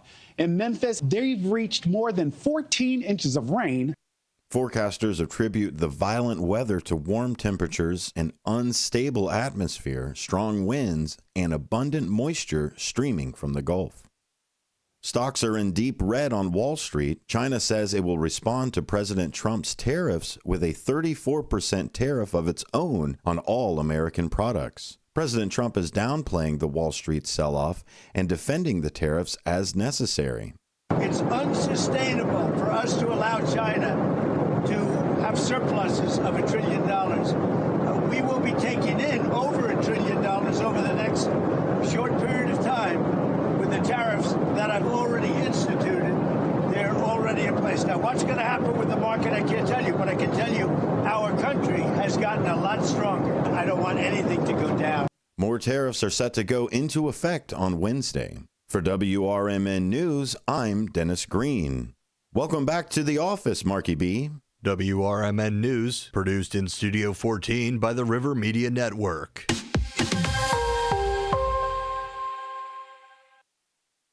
From the pages of the Elgin newspapers of 100 years ago today, these are the headlines brought to you by the Elgin History Museum. This is Alan Walters reporting the Elgin News from April 7th, 1925. Autoist held after injury of motorcyclist. Otto Stemler, South Elgin motorcyclist, is in the Maywood Hospital suffering severe injuries, the result of being struck by a vampire auto driver on the Lake Street Road near Addison yesterday. The vampire driver, Hamp Owen, is under arrest at Elmhurst, following a 2-mile chase by Earl Coleman, Elgin auto salesman. Owen, who gave his residence as Winchester, Tennessee, in attempting to pass Coleman, driving east, drove his car alongside Coleman's, depriving Stemler, the motorcyclist, riding west, of any part of the road. Owen's car struck Stemler, throwing him to the pavement. The Tennessee motorist refused to stop and raced away after careening against Coleman's brand new automobile and damaging it.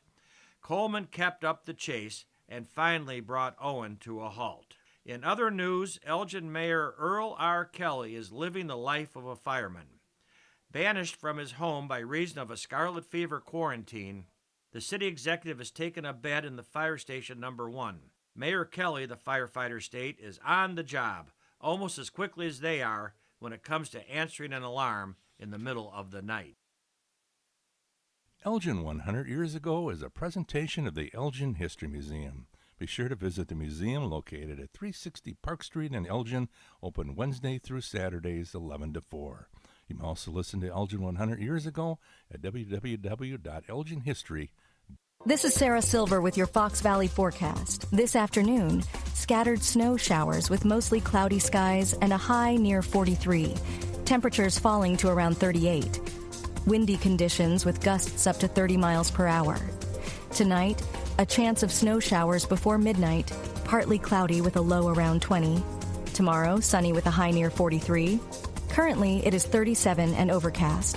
I'm Sarah Silver on the Talk of the Town, WRMN.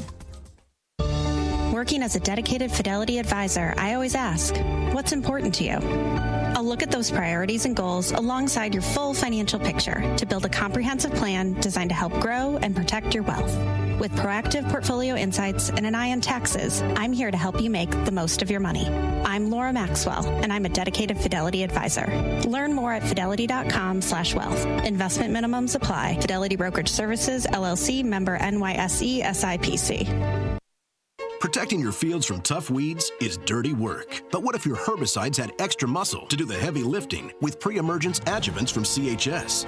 Tapran helps activate herbicides so they work better against stubborn weeds, while Soil Trait extends residual control to keep fields cleaner longer. Less time fighting weeds means more time focusing on a healthy crop. Spend less time on the dirty work this season.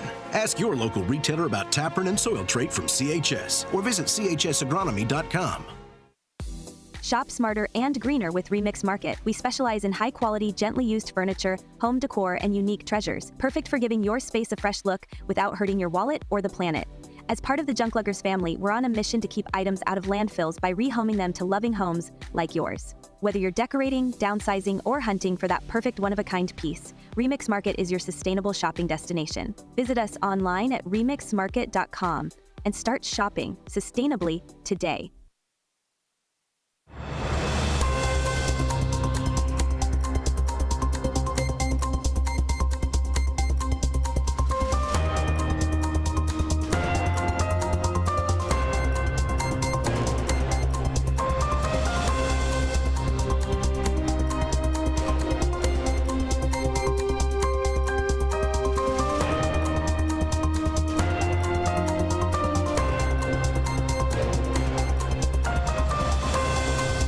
Hello, my fellow Americans, and good day to our friends around the world. This is a political talk show on WRMN 1410 AM.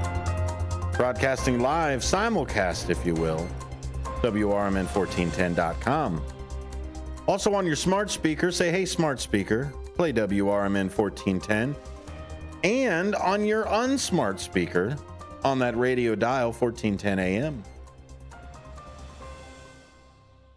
Thanks for listening. Thanks for being a part of the show.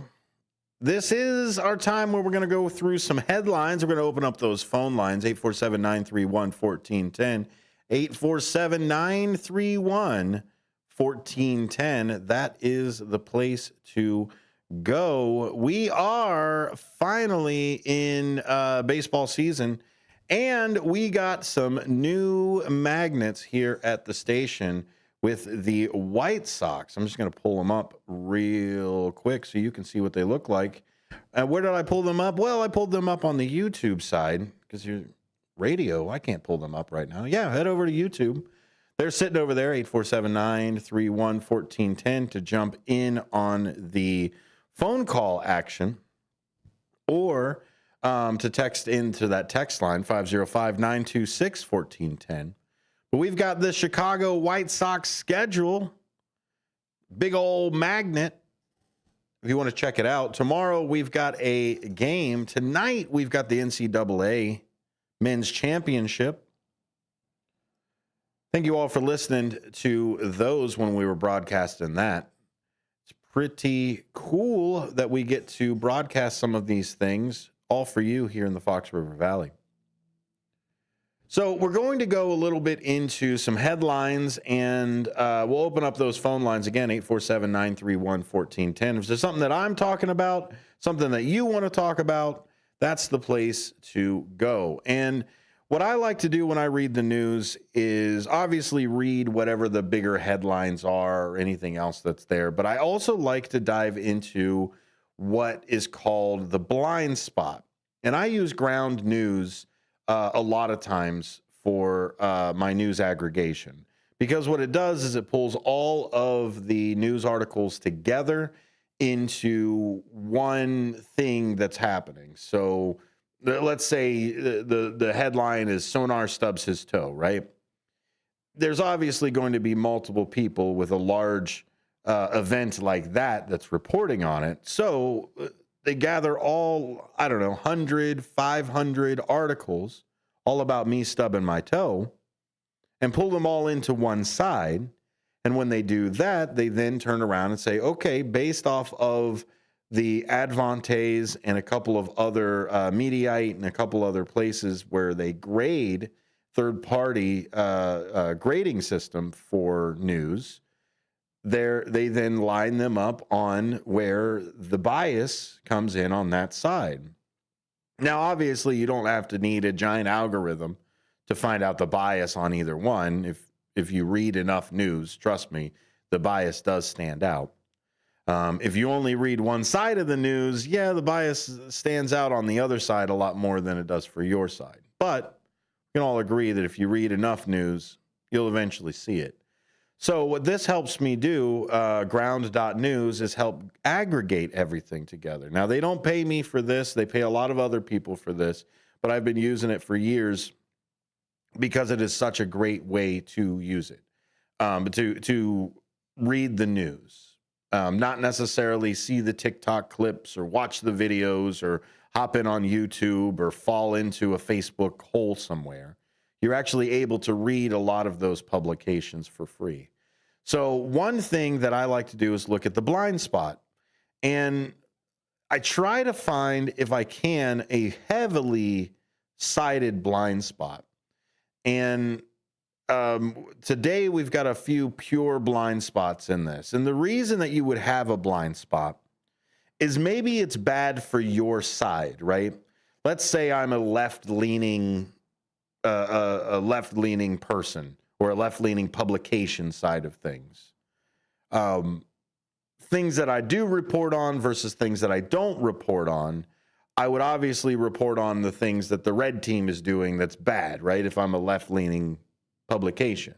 But things that the left are doing, I'm not really going to have as much scrutiny over. And so that's where that bias comes in. You can always check a bias for a publication going to Ad Fontes Media. I believe it's .com, but you can Google Ad Fontes Media. They have an interactive map where you can type in, let's say, MSNBC or Fox News or CNN or News Nation or Straight Arrow News or Alex Jones or Rachel Maddow or any of these other people. You can type right into the interactive map, and it will show you the most recent articles that person came out with, and then their bias grade that is an average of all of those different articles. And if you don't believe the grading on those articles, you can actually click on the individual article and read it for yourself. So again, don't take my word for it. Don't take Ad Fontes' word for it. Read it for yourself. We just want to make sure that you have the tools to get to that side.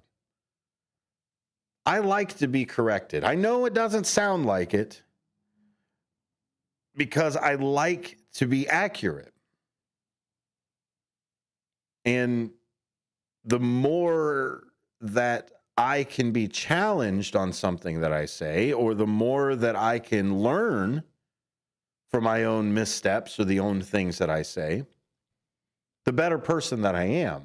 So please, fact check the things that I say. I will try as hard as I can to where you don't have to do those things, but I encourage it 100%.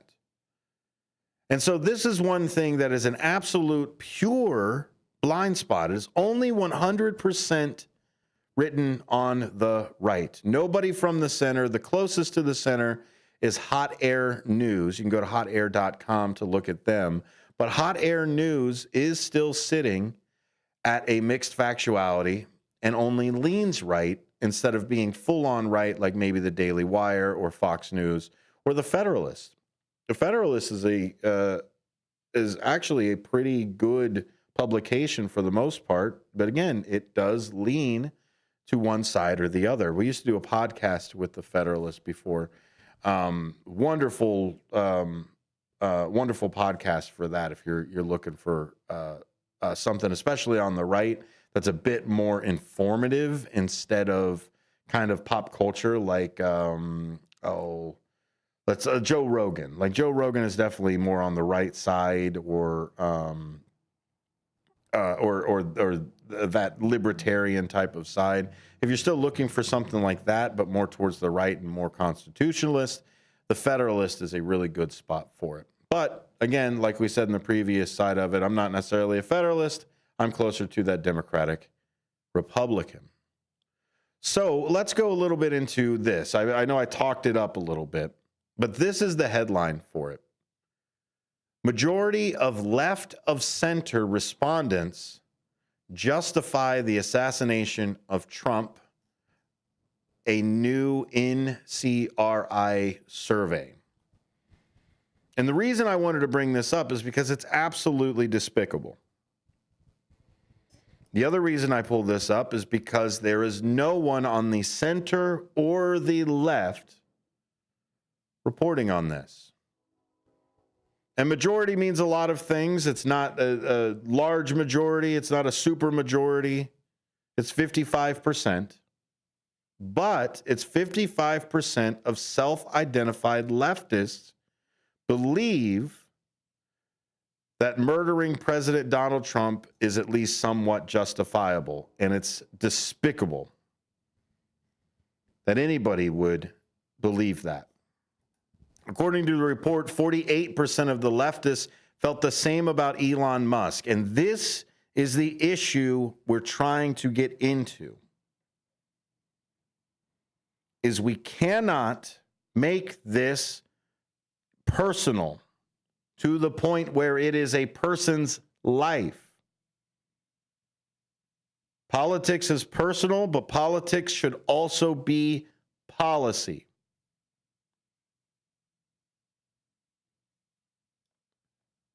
The Network Contagion Research Institute reported that. Among all respondents, 38% found the assassination attempt justifiable. And it's terrible that anybody would think that. It's terrible that people are destroying dealerships.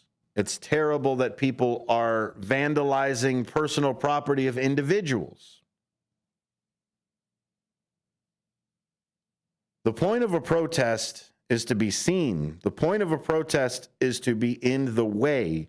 The point of a protest is not destruction. You cannot maintain the righteousness of your message if you are violent. That's the way it works. That's the way it's been. It's the way it will always be. Violence is not the answer, and justification of attempts on people's lives are also not the direction or the thought process that a regular civilized person has. And this is why no one on the center or the left is reporting this. Now, is it one single research paper? Yes, absolutely. But just the fact that they were able to pull that. The assassination culture is getting out of hand. Which is why I'm going to stop joking about the French Revolution. I'm going to stop talking about the inequality that that had and the solutions that they came up with, because that is not what we need to be focusing on. We have the power. We do. The American people have the power. Why do you think so many people want to hold on to the Second Amendment? We have the power. We talked about Rousseau, and we talked about the societal contract, the consent of the governed, right?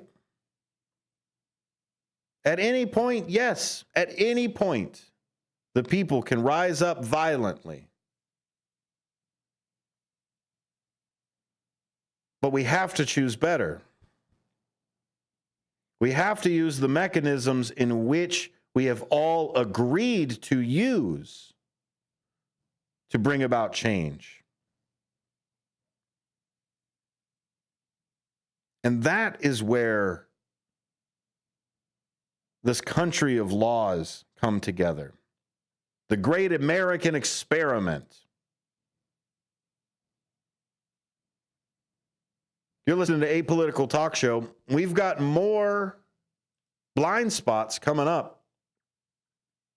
U.S. tariff on Canada or Canadian drugs could impact the supply of antibiotics and HIV medicine. Nobody on the right is reporting that. And to go along that same side, the new Gallup poll estimates that 91 million Americans could not afford quality health care when needed.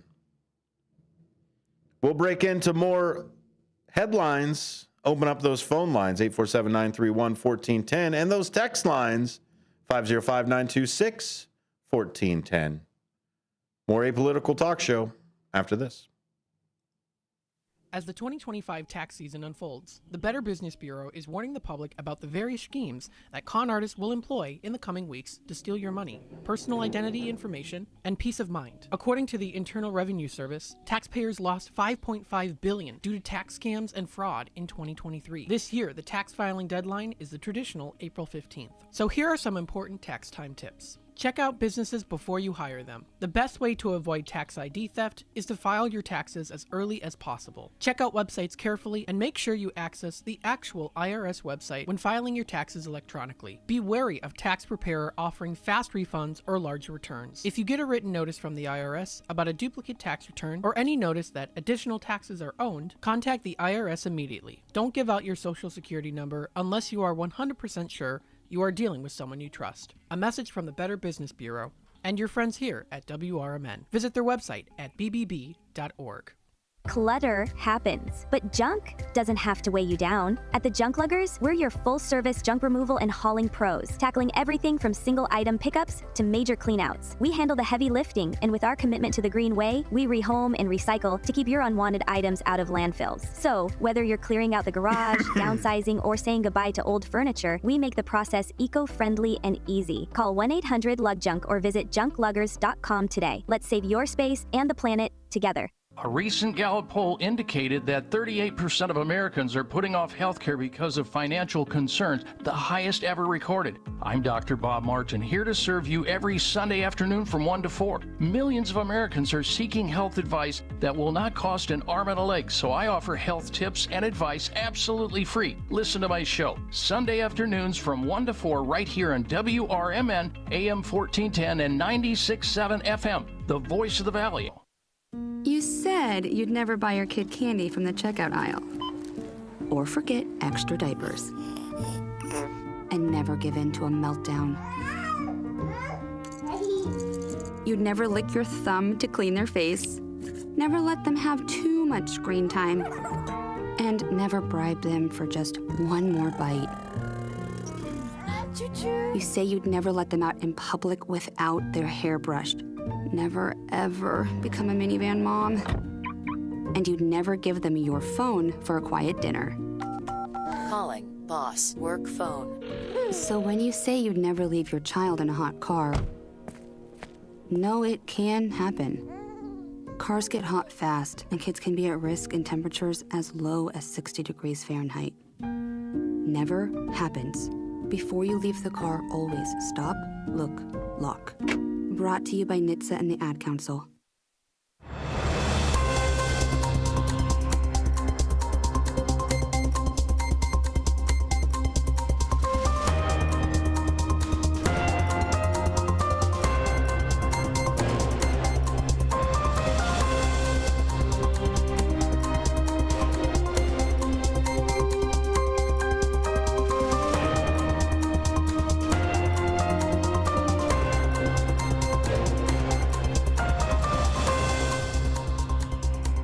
A political talk show here on WRMN. I want to pull up on YouTube real quick for those of you that are paying attention, playing at home. This is the adfontesmedia.com interactive map that's here. As you can see, the chart goes up and down for news, value, and reliability. That'll go up and down here on this side. That is the higher factuality versus the mixed factuality.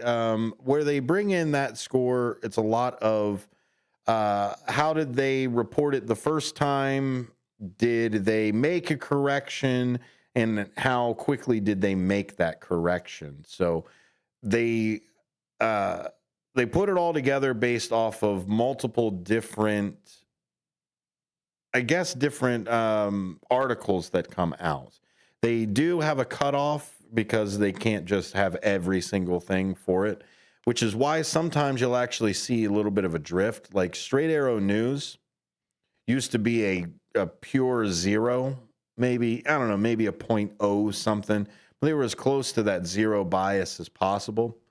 They've now drifted just one point or so over to that right side. Not even enough to show up necessarily in some sort of bias. But if you look at them and their area, they fall right in this great circle that's right here.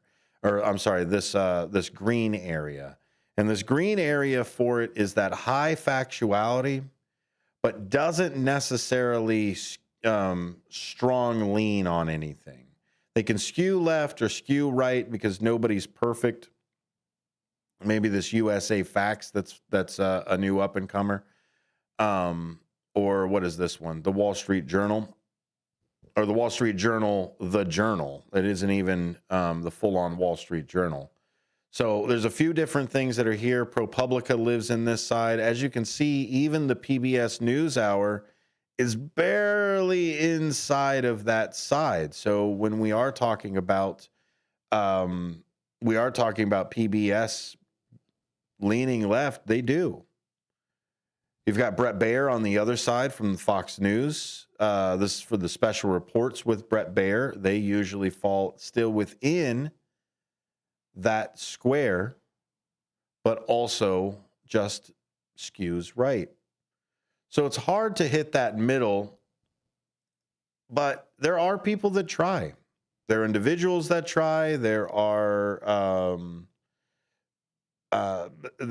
writers. There are conglomerates. There are small businesses.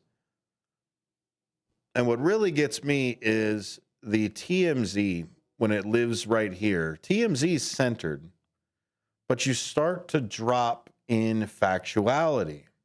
Just like the Mirror, it's a UK side. It comes in centered with only a -3, which is 3 points over to the left-hand side. But the factuality drops. So you don't have to have all of them. You don't have to be high factuality and centered. You can be the other side of things. Like even in the Bulwark coming in, I think it's Tim. I can't remember the name of the guy who does it. But he used to be a Republican strategist. And now his podcast is floating over there on the left. So it's good to look at your nutrition facts when you're eating your media. Because you got to know where it comes from, right? We're going to turn around and even Kellogg has got the hot seat right now because of all of the dyes and their claim that they were going to clean everything up by 18, et cetera, et cetera.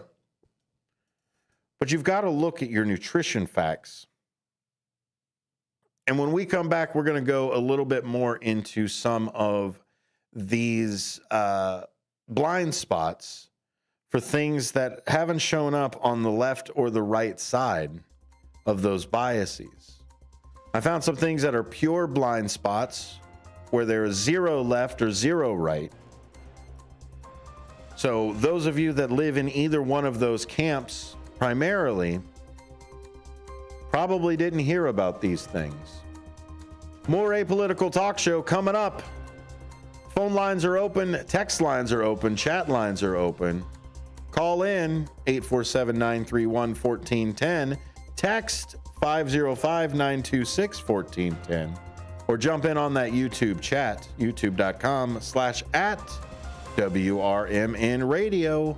Pop it into the search bar of your favorite search engine, whether that's social media or a browser, or maybe it's YouTube.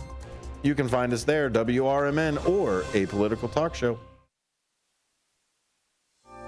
With your 1410 WRMN News Flash, I'm Sean Curdan. Brought to you by Progressive. It's happened again at Naperville's Top Golf. The parking lot seeing its 5th firearm-related incident since February. Robert Caudle, 20, of Champaign, arrested late Wednesday on charges of felony aggravated unlawful use of a weapon and misdemeanor unlawful possession of cannabis. One other person also arrested with him. He is scheduled for a court appearance on April 28th. South Elgin inviting residents to an Earth Day park cleanup happening on Saturday, April 12th from 9 a.m. until 11 a.m. Participants will kick off their efforts at SEBA Park, located at 151 South Water Street, before heading to their designated locations.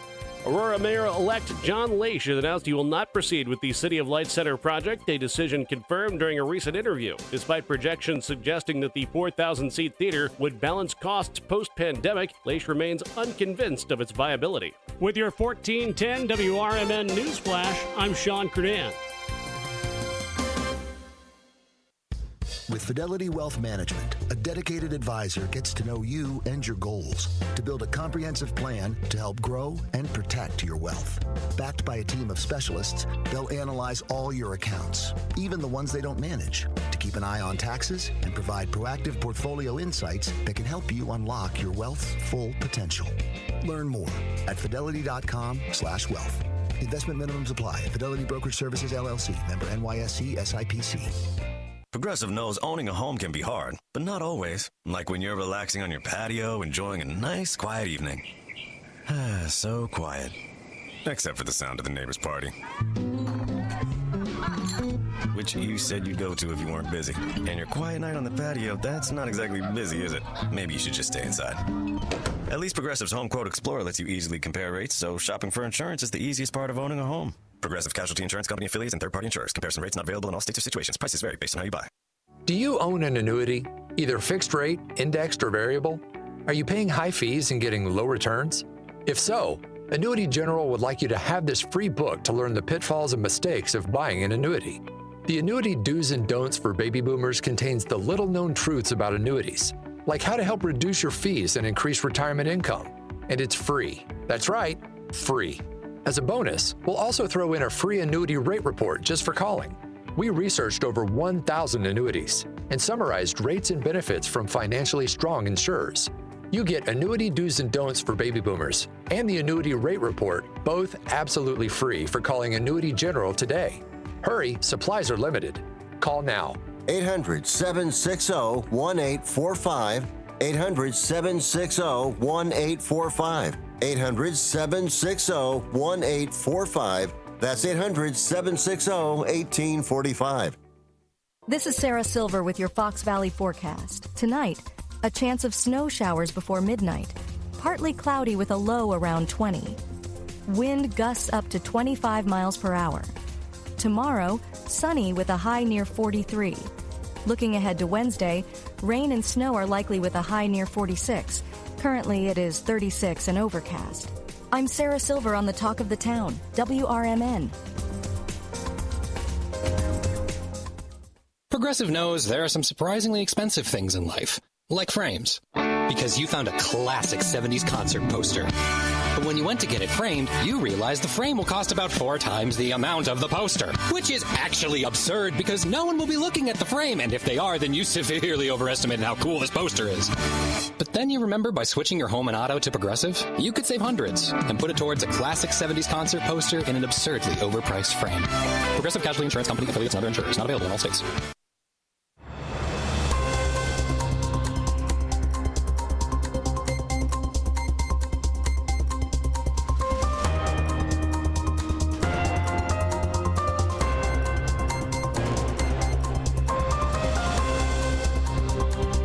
Past the hour. This is a political talk show, WRMN. Check us out over on the internets or every Monday through Friday, starting at 4. The broadcast for us locally here after RFD for that the farm and ag report in the morning. Broadcast day for us here starts at 6 o'clock in the morning. Marky B, Susie C take the WRMN morning show. Completely opposite of this one here. They're fantastic. Lots of fun, less politics, more happy-go-lucky to make sure that your day is started with a good smile, a good conversation, welcoming voice. Check it out, the WRMN Morning Show. Marky B, Susie C. Right here, WRMN, and broadcast live on YouTube as well. We try to get as much of our programming out on YouTube as possible. That way you can fast forward or rewind if you are at different parts of the stream. Maybe you start the stream in the afternoon, you got to push pause. You want to jump in and out. We are starting to make sure that our shows are cut up and put together in their own individual playlists too. So if there is a show that you like, or if you want to listen to the morning show at noon instead of listening to the morning show at 6 in the morning, maybe you wake up at noon. I don't know. Great show. Like most of our shows here, go ahead and hop in. Speaking of hopping in, we're doing headlines and phone lines. I got myself a caller floating around. Hello, caller. Welcome aboard. Oh, it's just me again. Hey, what's up, Dutchman? You bring up a lot of good stuff usually when you talk about this stuff. And what's frustrating is I've never heard a Republican speak out right now except for Rand Paul. But Rand Paul's an independent, right? Yeah, he leans more towards a libertarian, but just like how Bernie Sanders kind of caucuses with the Democrats. I have heard Massey say a bunch of different things about the budget. But as far as the tariffs go, there were quite a few Republicans that shot down the 25% going to Canada. Well, Trump is asking for trouble. I mean, yeah. I'm to me, I'm just really surprised that some Republicans. I wonder how many of those Republican people out there on the red side voted for this guy, wishes they hadn't done that. I mean, I have yet to see a poll. You notice how there's no polls out yet on that? I mean, I'm just curious at how many people or Republicans are switching to the other side or not, doing anything at all. Because it's I know a lot of my friends personally that work in the government don't have a job anymore. They got mouths to feed. And let me tell you, they're not Republicans anymore, but they're not Democrats either. They said, screw this. The one guy told me, screw the United States. I'm about ready to just move to Canada because, he said he's so fed up with the politics here. They're not here for the people. They're here for themselves. And that's what I said last hour, is that if you give somebody enough money, they'll do it for you. So lobbyists run the country and the rich people, and it won't change unless we, the people, figure out a way to get back at them somehow. Not violence, not, I mean, what do you think? Well, we've got to change. I mean, this is the path, right? We keep talking about it's not going to be so bad. We're not going to march to fascism. We're not going to destroy the economy. We're not going to do all of these things, right? They keep talking about how they're not going to do it, but we keep walking that direction. And so if we don't jerk the wheel as the American people, because you got to look at it even historically, because this isn't the first time that they've put a bunch of tariffs on it. The Smoot-Hawley Tariff Act of 1930 made it to the point where Republicans were not voted back into the White House for over 50 years, the control of anything because of this. And that'll probably happen again. I'm sure that this time. No, it's 100% there. So what do? Do they just not vote and then it just becomes the Democrat swing for everything? No, you're probably going to try to get a libertarian or somebody's going to try to get these, because these are people that are politically engaged, right? They're just now politically dropped. They were used for their vote and then now they were just dropped. And I don't know, it has to change in that way. Otherwise we collapse and we just become the USSR again. This is why. Well, I think in some ways we're going down the road of like Venezuela or something. See, there's too many people. It's like I'm a big NASA advocate, but I'm also to the point of being realistic about what I think we're wasting our time sending people to the moon. We've been there. Why are we going back again? Or we're going to Mars? Why are we going? Why don't we work on doing something that's better for the environment? See, here's the problem. I know a guy a friend of mine used to work at Space Command in Cheyenne Mountain, and he was in charge of a lot of that junk floating around in space. He says there's tens of thousands of stuff, particles floating around from things that have blown up, and then, the space station is lost and so forth and so on. So sooner or later, that's going to come crashing on our heads. Everybody's worried about the sky. Well, you got to be worried about this stuff because it could happen. And it's the same thing. We're worried about a lot of stuff. Why can't we take care of ourselves for a change instead of spending money wastefully? Well, it's the system that we've built in. I don't care about the tariffs anymore. I mean, I get to the point we don't take care of our workers. We don't take care of ourselves. The veterans we send away for wars and we come back and they're disabled and stuff. We don't take care of them anymore. So the government to me, the federal government to me, is a waste of time. It's like, why do we even have it anymore? It's like on a local level, you're better off doing that than you are in the federal government. That's just the way I look at it. Well, and that's the way that the USSR broke, right? Is they turned around and said, we cannot be the large entity for all of these different states. So then let's go back to just being our own individual sides. So, I mean, I'm not advocating for the collapse of America or anything like that, but it's the direction we're moving. We're moving towards that collapse. We're moving to that local. We're moving to the defunct federal side. So I don't think there's anybody that wants to say, yes, I love inefficiency. My God, can we make the thing more bloated, right? I haven't met anybody who says those things. But we have to do it through the eyes of helping the American people, not the American industries. And I think that's where we've moved our gaze. We moved it from let's help the American people, and then the people will rise up and help the industries. And if the people are good, the whole side of it goes. But we moved our gaze to this trickle down. Let's make sure the companies are set. Let's make sure the innovators are done. And then everybody else will figure it out from there. Instead of ground up, we went top down. Yeah, you need to talk about the corporate America and how it drove this whole situation in the first place. Mm-hmm. Because it did. My wife worked for Sears for 40 years. I worked for Sears at one time. I think half of America worked at Sears.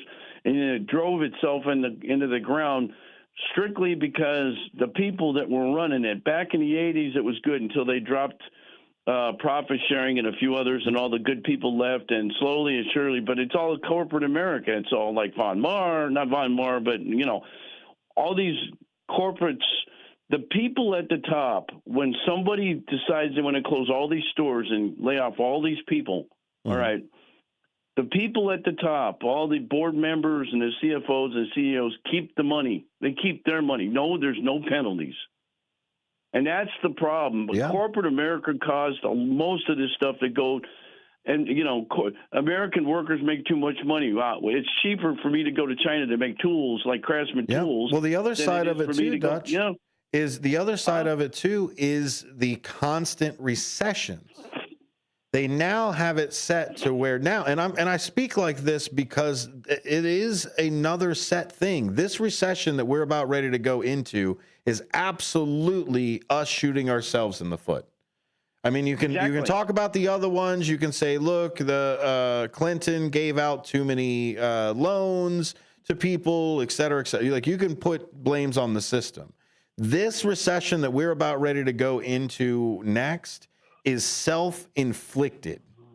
And the issue is they have it timed out now that once we all start recovering and everything starts getting better, they crash the system so that the rest of us have to fight and scramble and sell and do everything else, so that anybody who got most of that money through the last recession is able to buy up everything and then ride the growth as it goes through, and then the bubble pops without anybody knowing, and then the cycle repeats itself again. On average, every 7 years, we have a once-in-a-generation recession. Yep, you're exactly right. But I'll get off. I know I got to apologize to WRMN and the listeners for running amok, and because I do that sometimes. But you got a great show, and I hope you get more viewership. I keep sending people to you, and I appreciate that. Is Dennis? Yeah, Dennis, Cleveland Dennis. I hope he's doing good. I haven't heard him for a while, but I hope his Browns do better this year. I mean, I don't know what the Bears going to do, but I'm looking forward to football season. So, oh yeah, that's right, coming guys, up. Thank you, sir. God bless you guys, and God bless America. God bless America. Amen. Mr. Tees, welcome aboard, buddy. Hey, how you doing? Doing well, doing well. What would you like to add to the conversation? Well, as the Dutchman was saying, with corporations and stuff like that, here's a little thing I experienced yesterday, and then was told why I'm going through this experience. I go to Walmart. I figure I hit that place first before I go to Sam's Club because my son loves that $1 loaf of bread that they got there. It's $1 with 1 cent tax on it there because 1% tax. He loves to eat that bread. So I go in there and get that. And I come to the self-checkout area because normally those lines are long where people are at. There's 20 self-checkouts. Only 4 of them are operational. 2 of them aren't taking cash, which I didn't want to use my card to pay $1 or 1 cent for a loaf for a little French bread that he likes to put butter on and eat with his meals and snack on. So that being said, and then I have to wait for somebody to help me out, and I'm looking at the lady behind me who's laughing because I'm starting to lose my mind. I said, this is why people go nuts in these places. But that being the point, okay? So, I mean, you got 4 employees at a checkout, 1 lady running 4 aisles. You got 20 self-checkouts. And by the way, the little street sweeper that drives around in that store beeping away used to have a guy on it, which doesn't no more, okay? So all these people are alive. We're wasting our lives by the second. And, you know, I finally I had to pull my card out and use it. I just broke down. I had to do it, okay? That doesn't sound convenient. Isn't it supposed to be convenient to do these things? Like, I don't want to Andy Rooney myself into everything, but what is this? This is grinding my gears over here. Well, we're trying to get rid of employees by putting all these 20 self-checkouts into there, okay? So 20 self-checkouts, but only 4 of them are working. Because now we have to put 2 employees there, but we can't do that. We got to keep 1, okay? But this being said, I go over to Sam's Club. And I check out, and I go into the line. I'm talking to a lady that works there about my experience over at Walmart. And you know what she told me? Is that Sam's Club and Walmart wants to eventually get rid of all these self-checkouts and employee checkouts and have us all use our phones. Yep. Scan and go, scan and go. I mean, it's almost to a point where these big corporations are to a point where they're all in favor of eliminating American jobs. Welcome to neo-feudalism. This is the next side of everything. So feudalism was that you could work the land, but you couldn't own it. And they could tell you where you could go, what you could do, et cetera, et cetera. You're going to have to download the Walmart app to purchase anything. That's the way it's moving.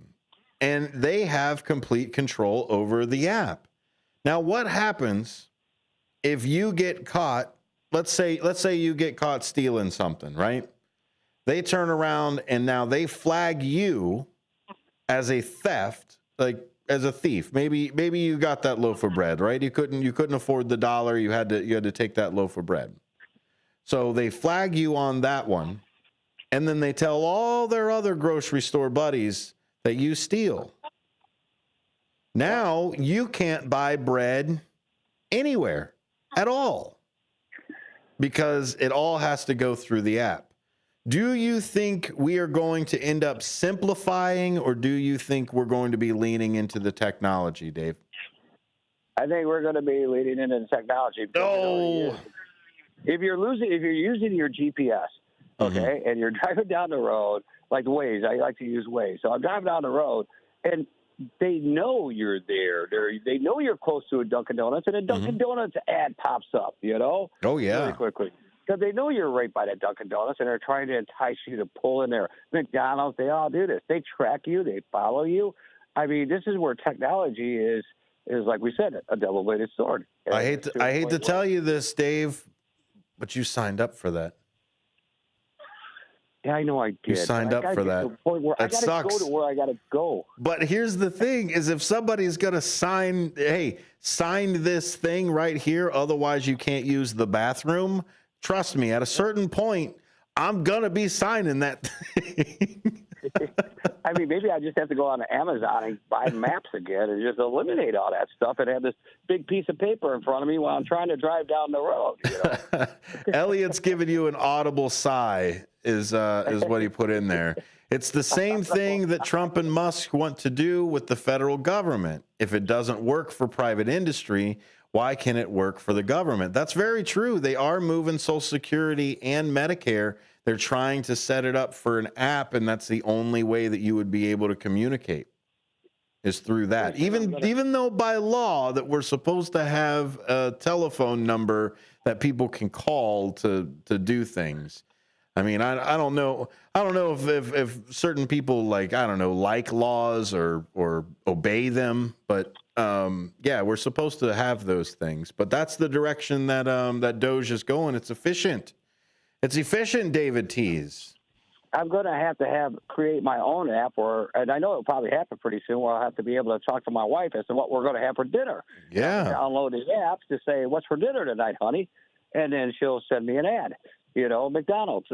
I'll tell you, man, there is a market out there for unique apps like that. There are apps for sexy time that if you and your partner are too busy, you can schedule those things. Those are apps for those.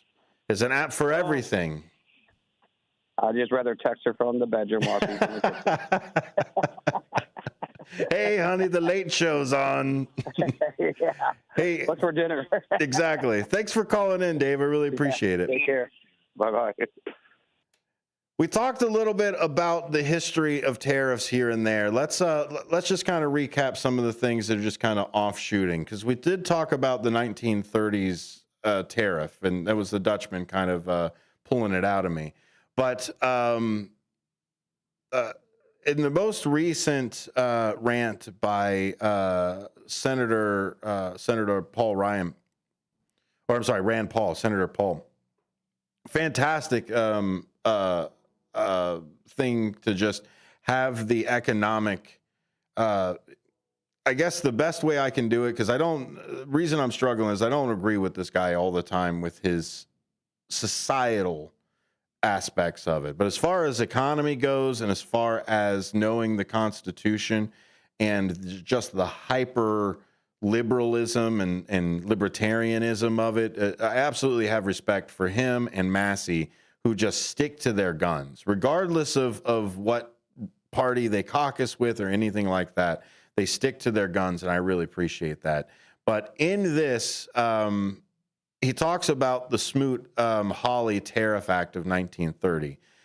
It was enacted during President Herbert Hoover's term and sharply increased the U.S. tariffs over 20,000 imported goods. It was a protectionist measure, and you can listen and read and do whatever else of Reagan and the protectionist side of things. He didn't like it. He wanted free trade. He wanted more trade. He said protectionism is a way to just slowly strangle the government. Just look at Reagan and his views on protectionism. But Herbert Hoover had this protectionist measure, and it aimed at shielding American farmers and manufacturers during the early years of the Great Depression. He wanted to make sure it stays. However, it provoked retaliatory tariffs from other nations, leading to a steep decline in international trade and exacerbating the global economic downturn.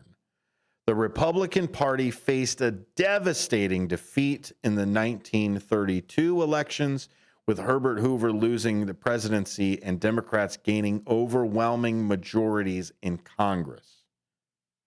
And it wasn't until like the 90s, the late 80s, 90s, that they really started having control over the Congress again. Oh, but what about Reagan? Yep, Reagan started as a Democrat. Thank you very much. So they're going to be pain. There's going to be pain, economic pain for us, but it is no way going to be as long as the political pain that the Republican Party is going to suffer.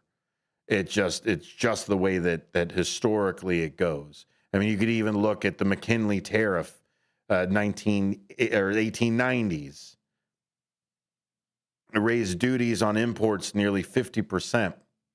In the 1890s, the midterm elections, the Republican Party suffered massive losses.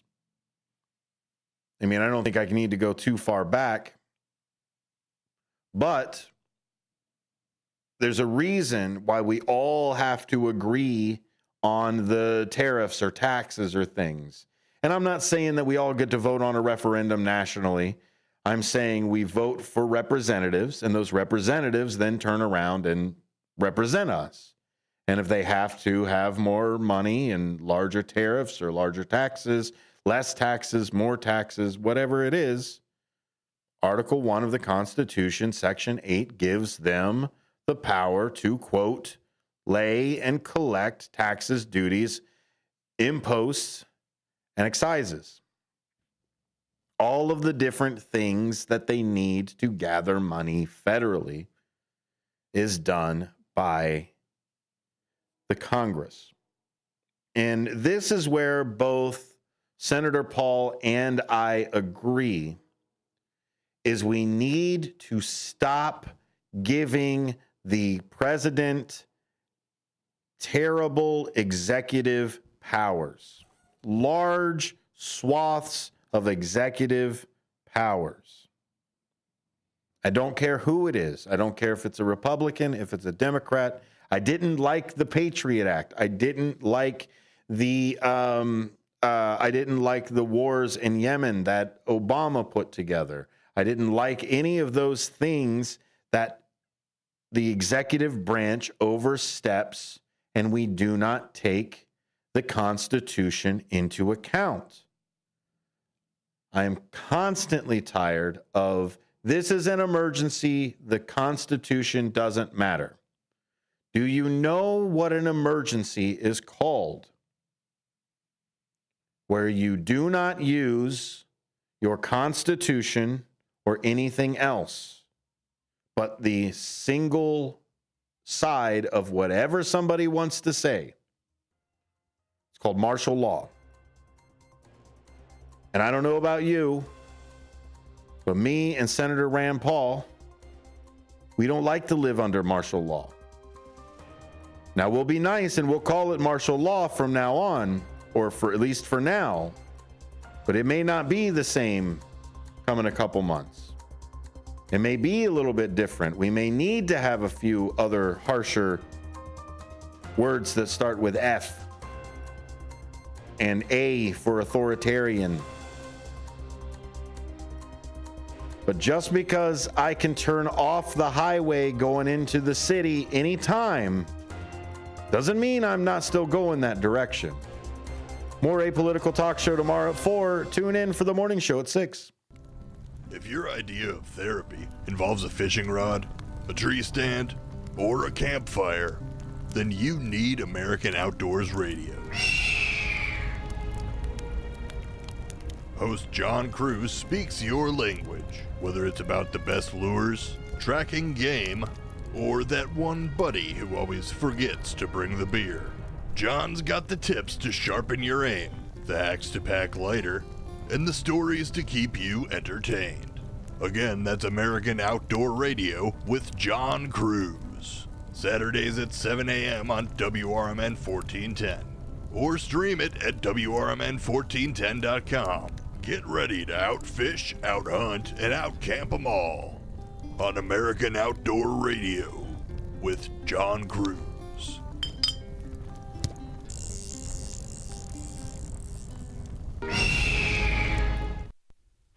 Your hometown radio station since 1949. We are WRMN AM 1410, Elgin time, 6 o'clock.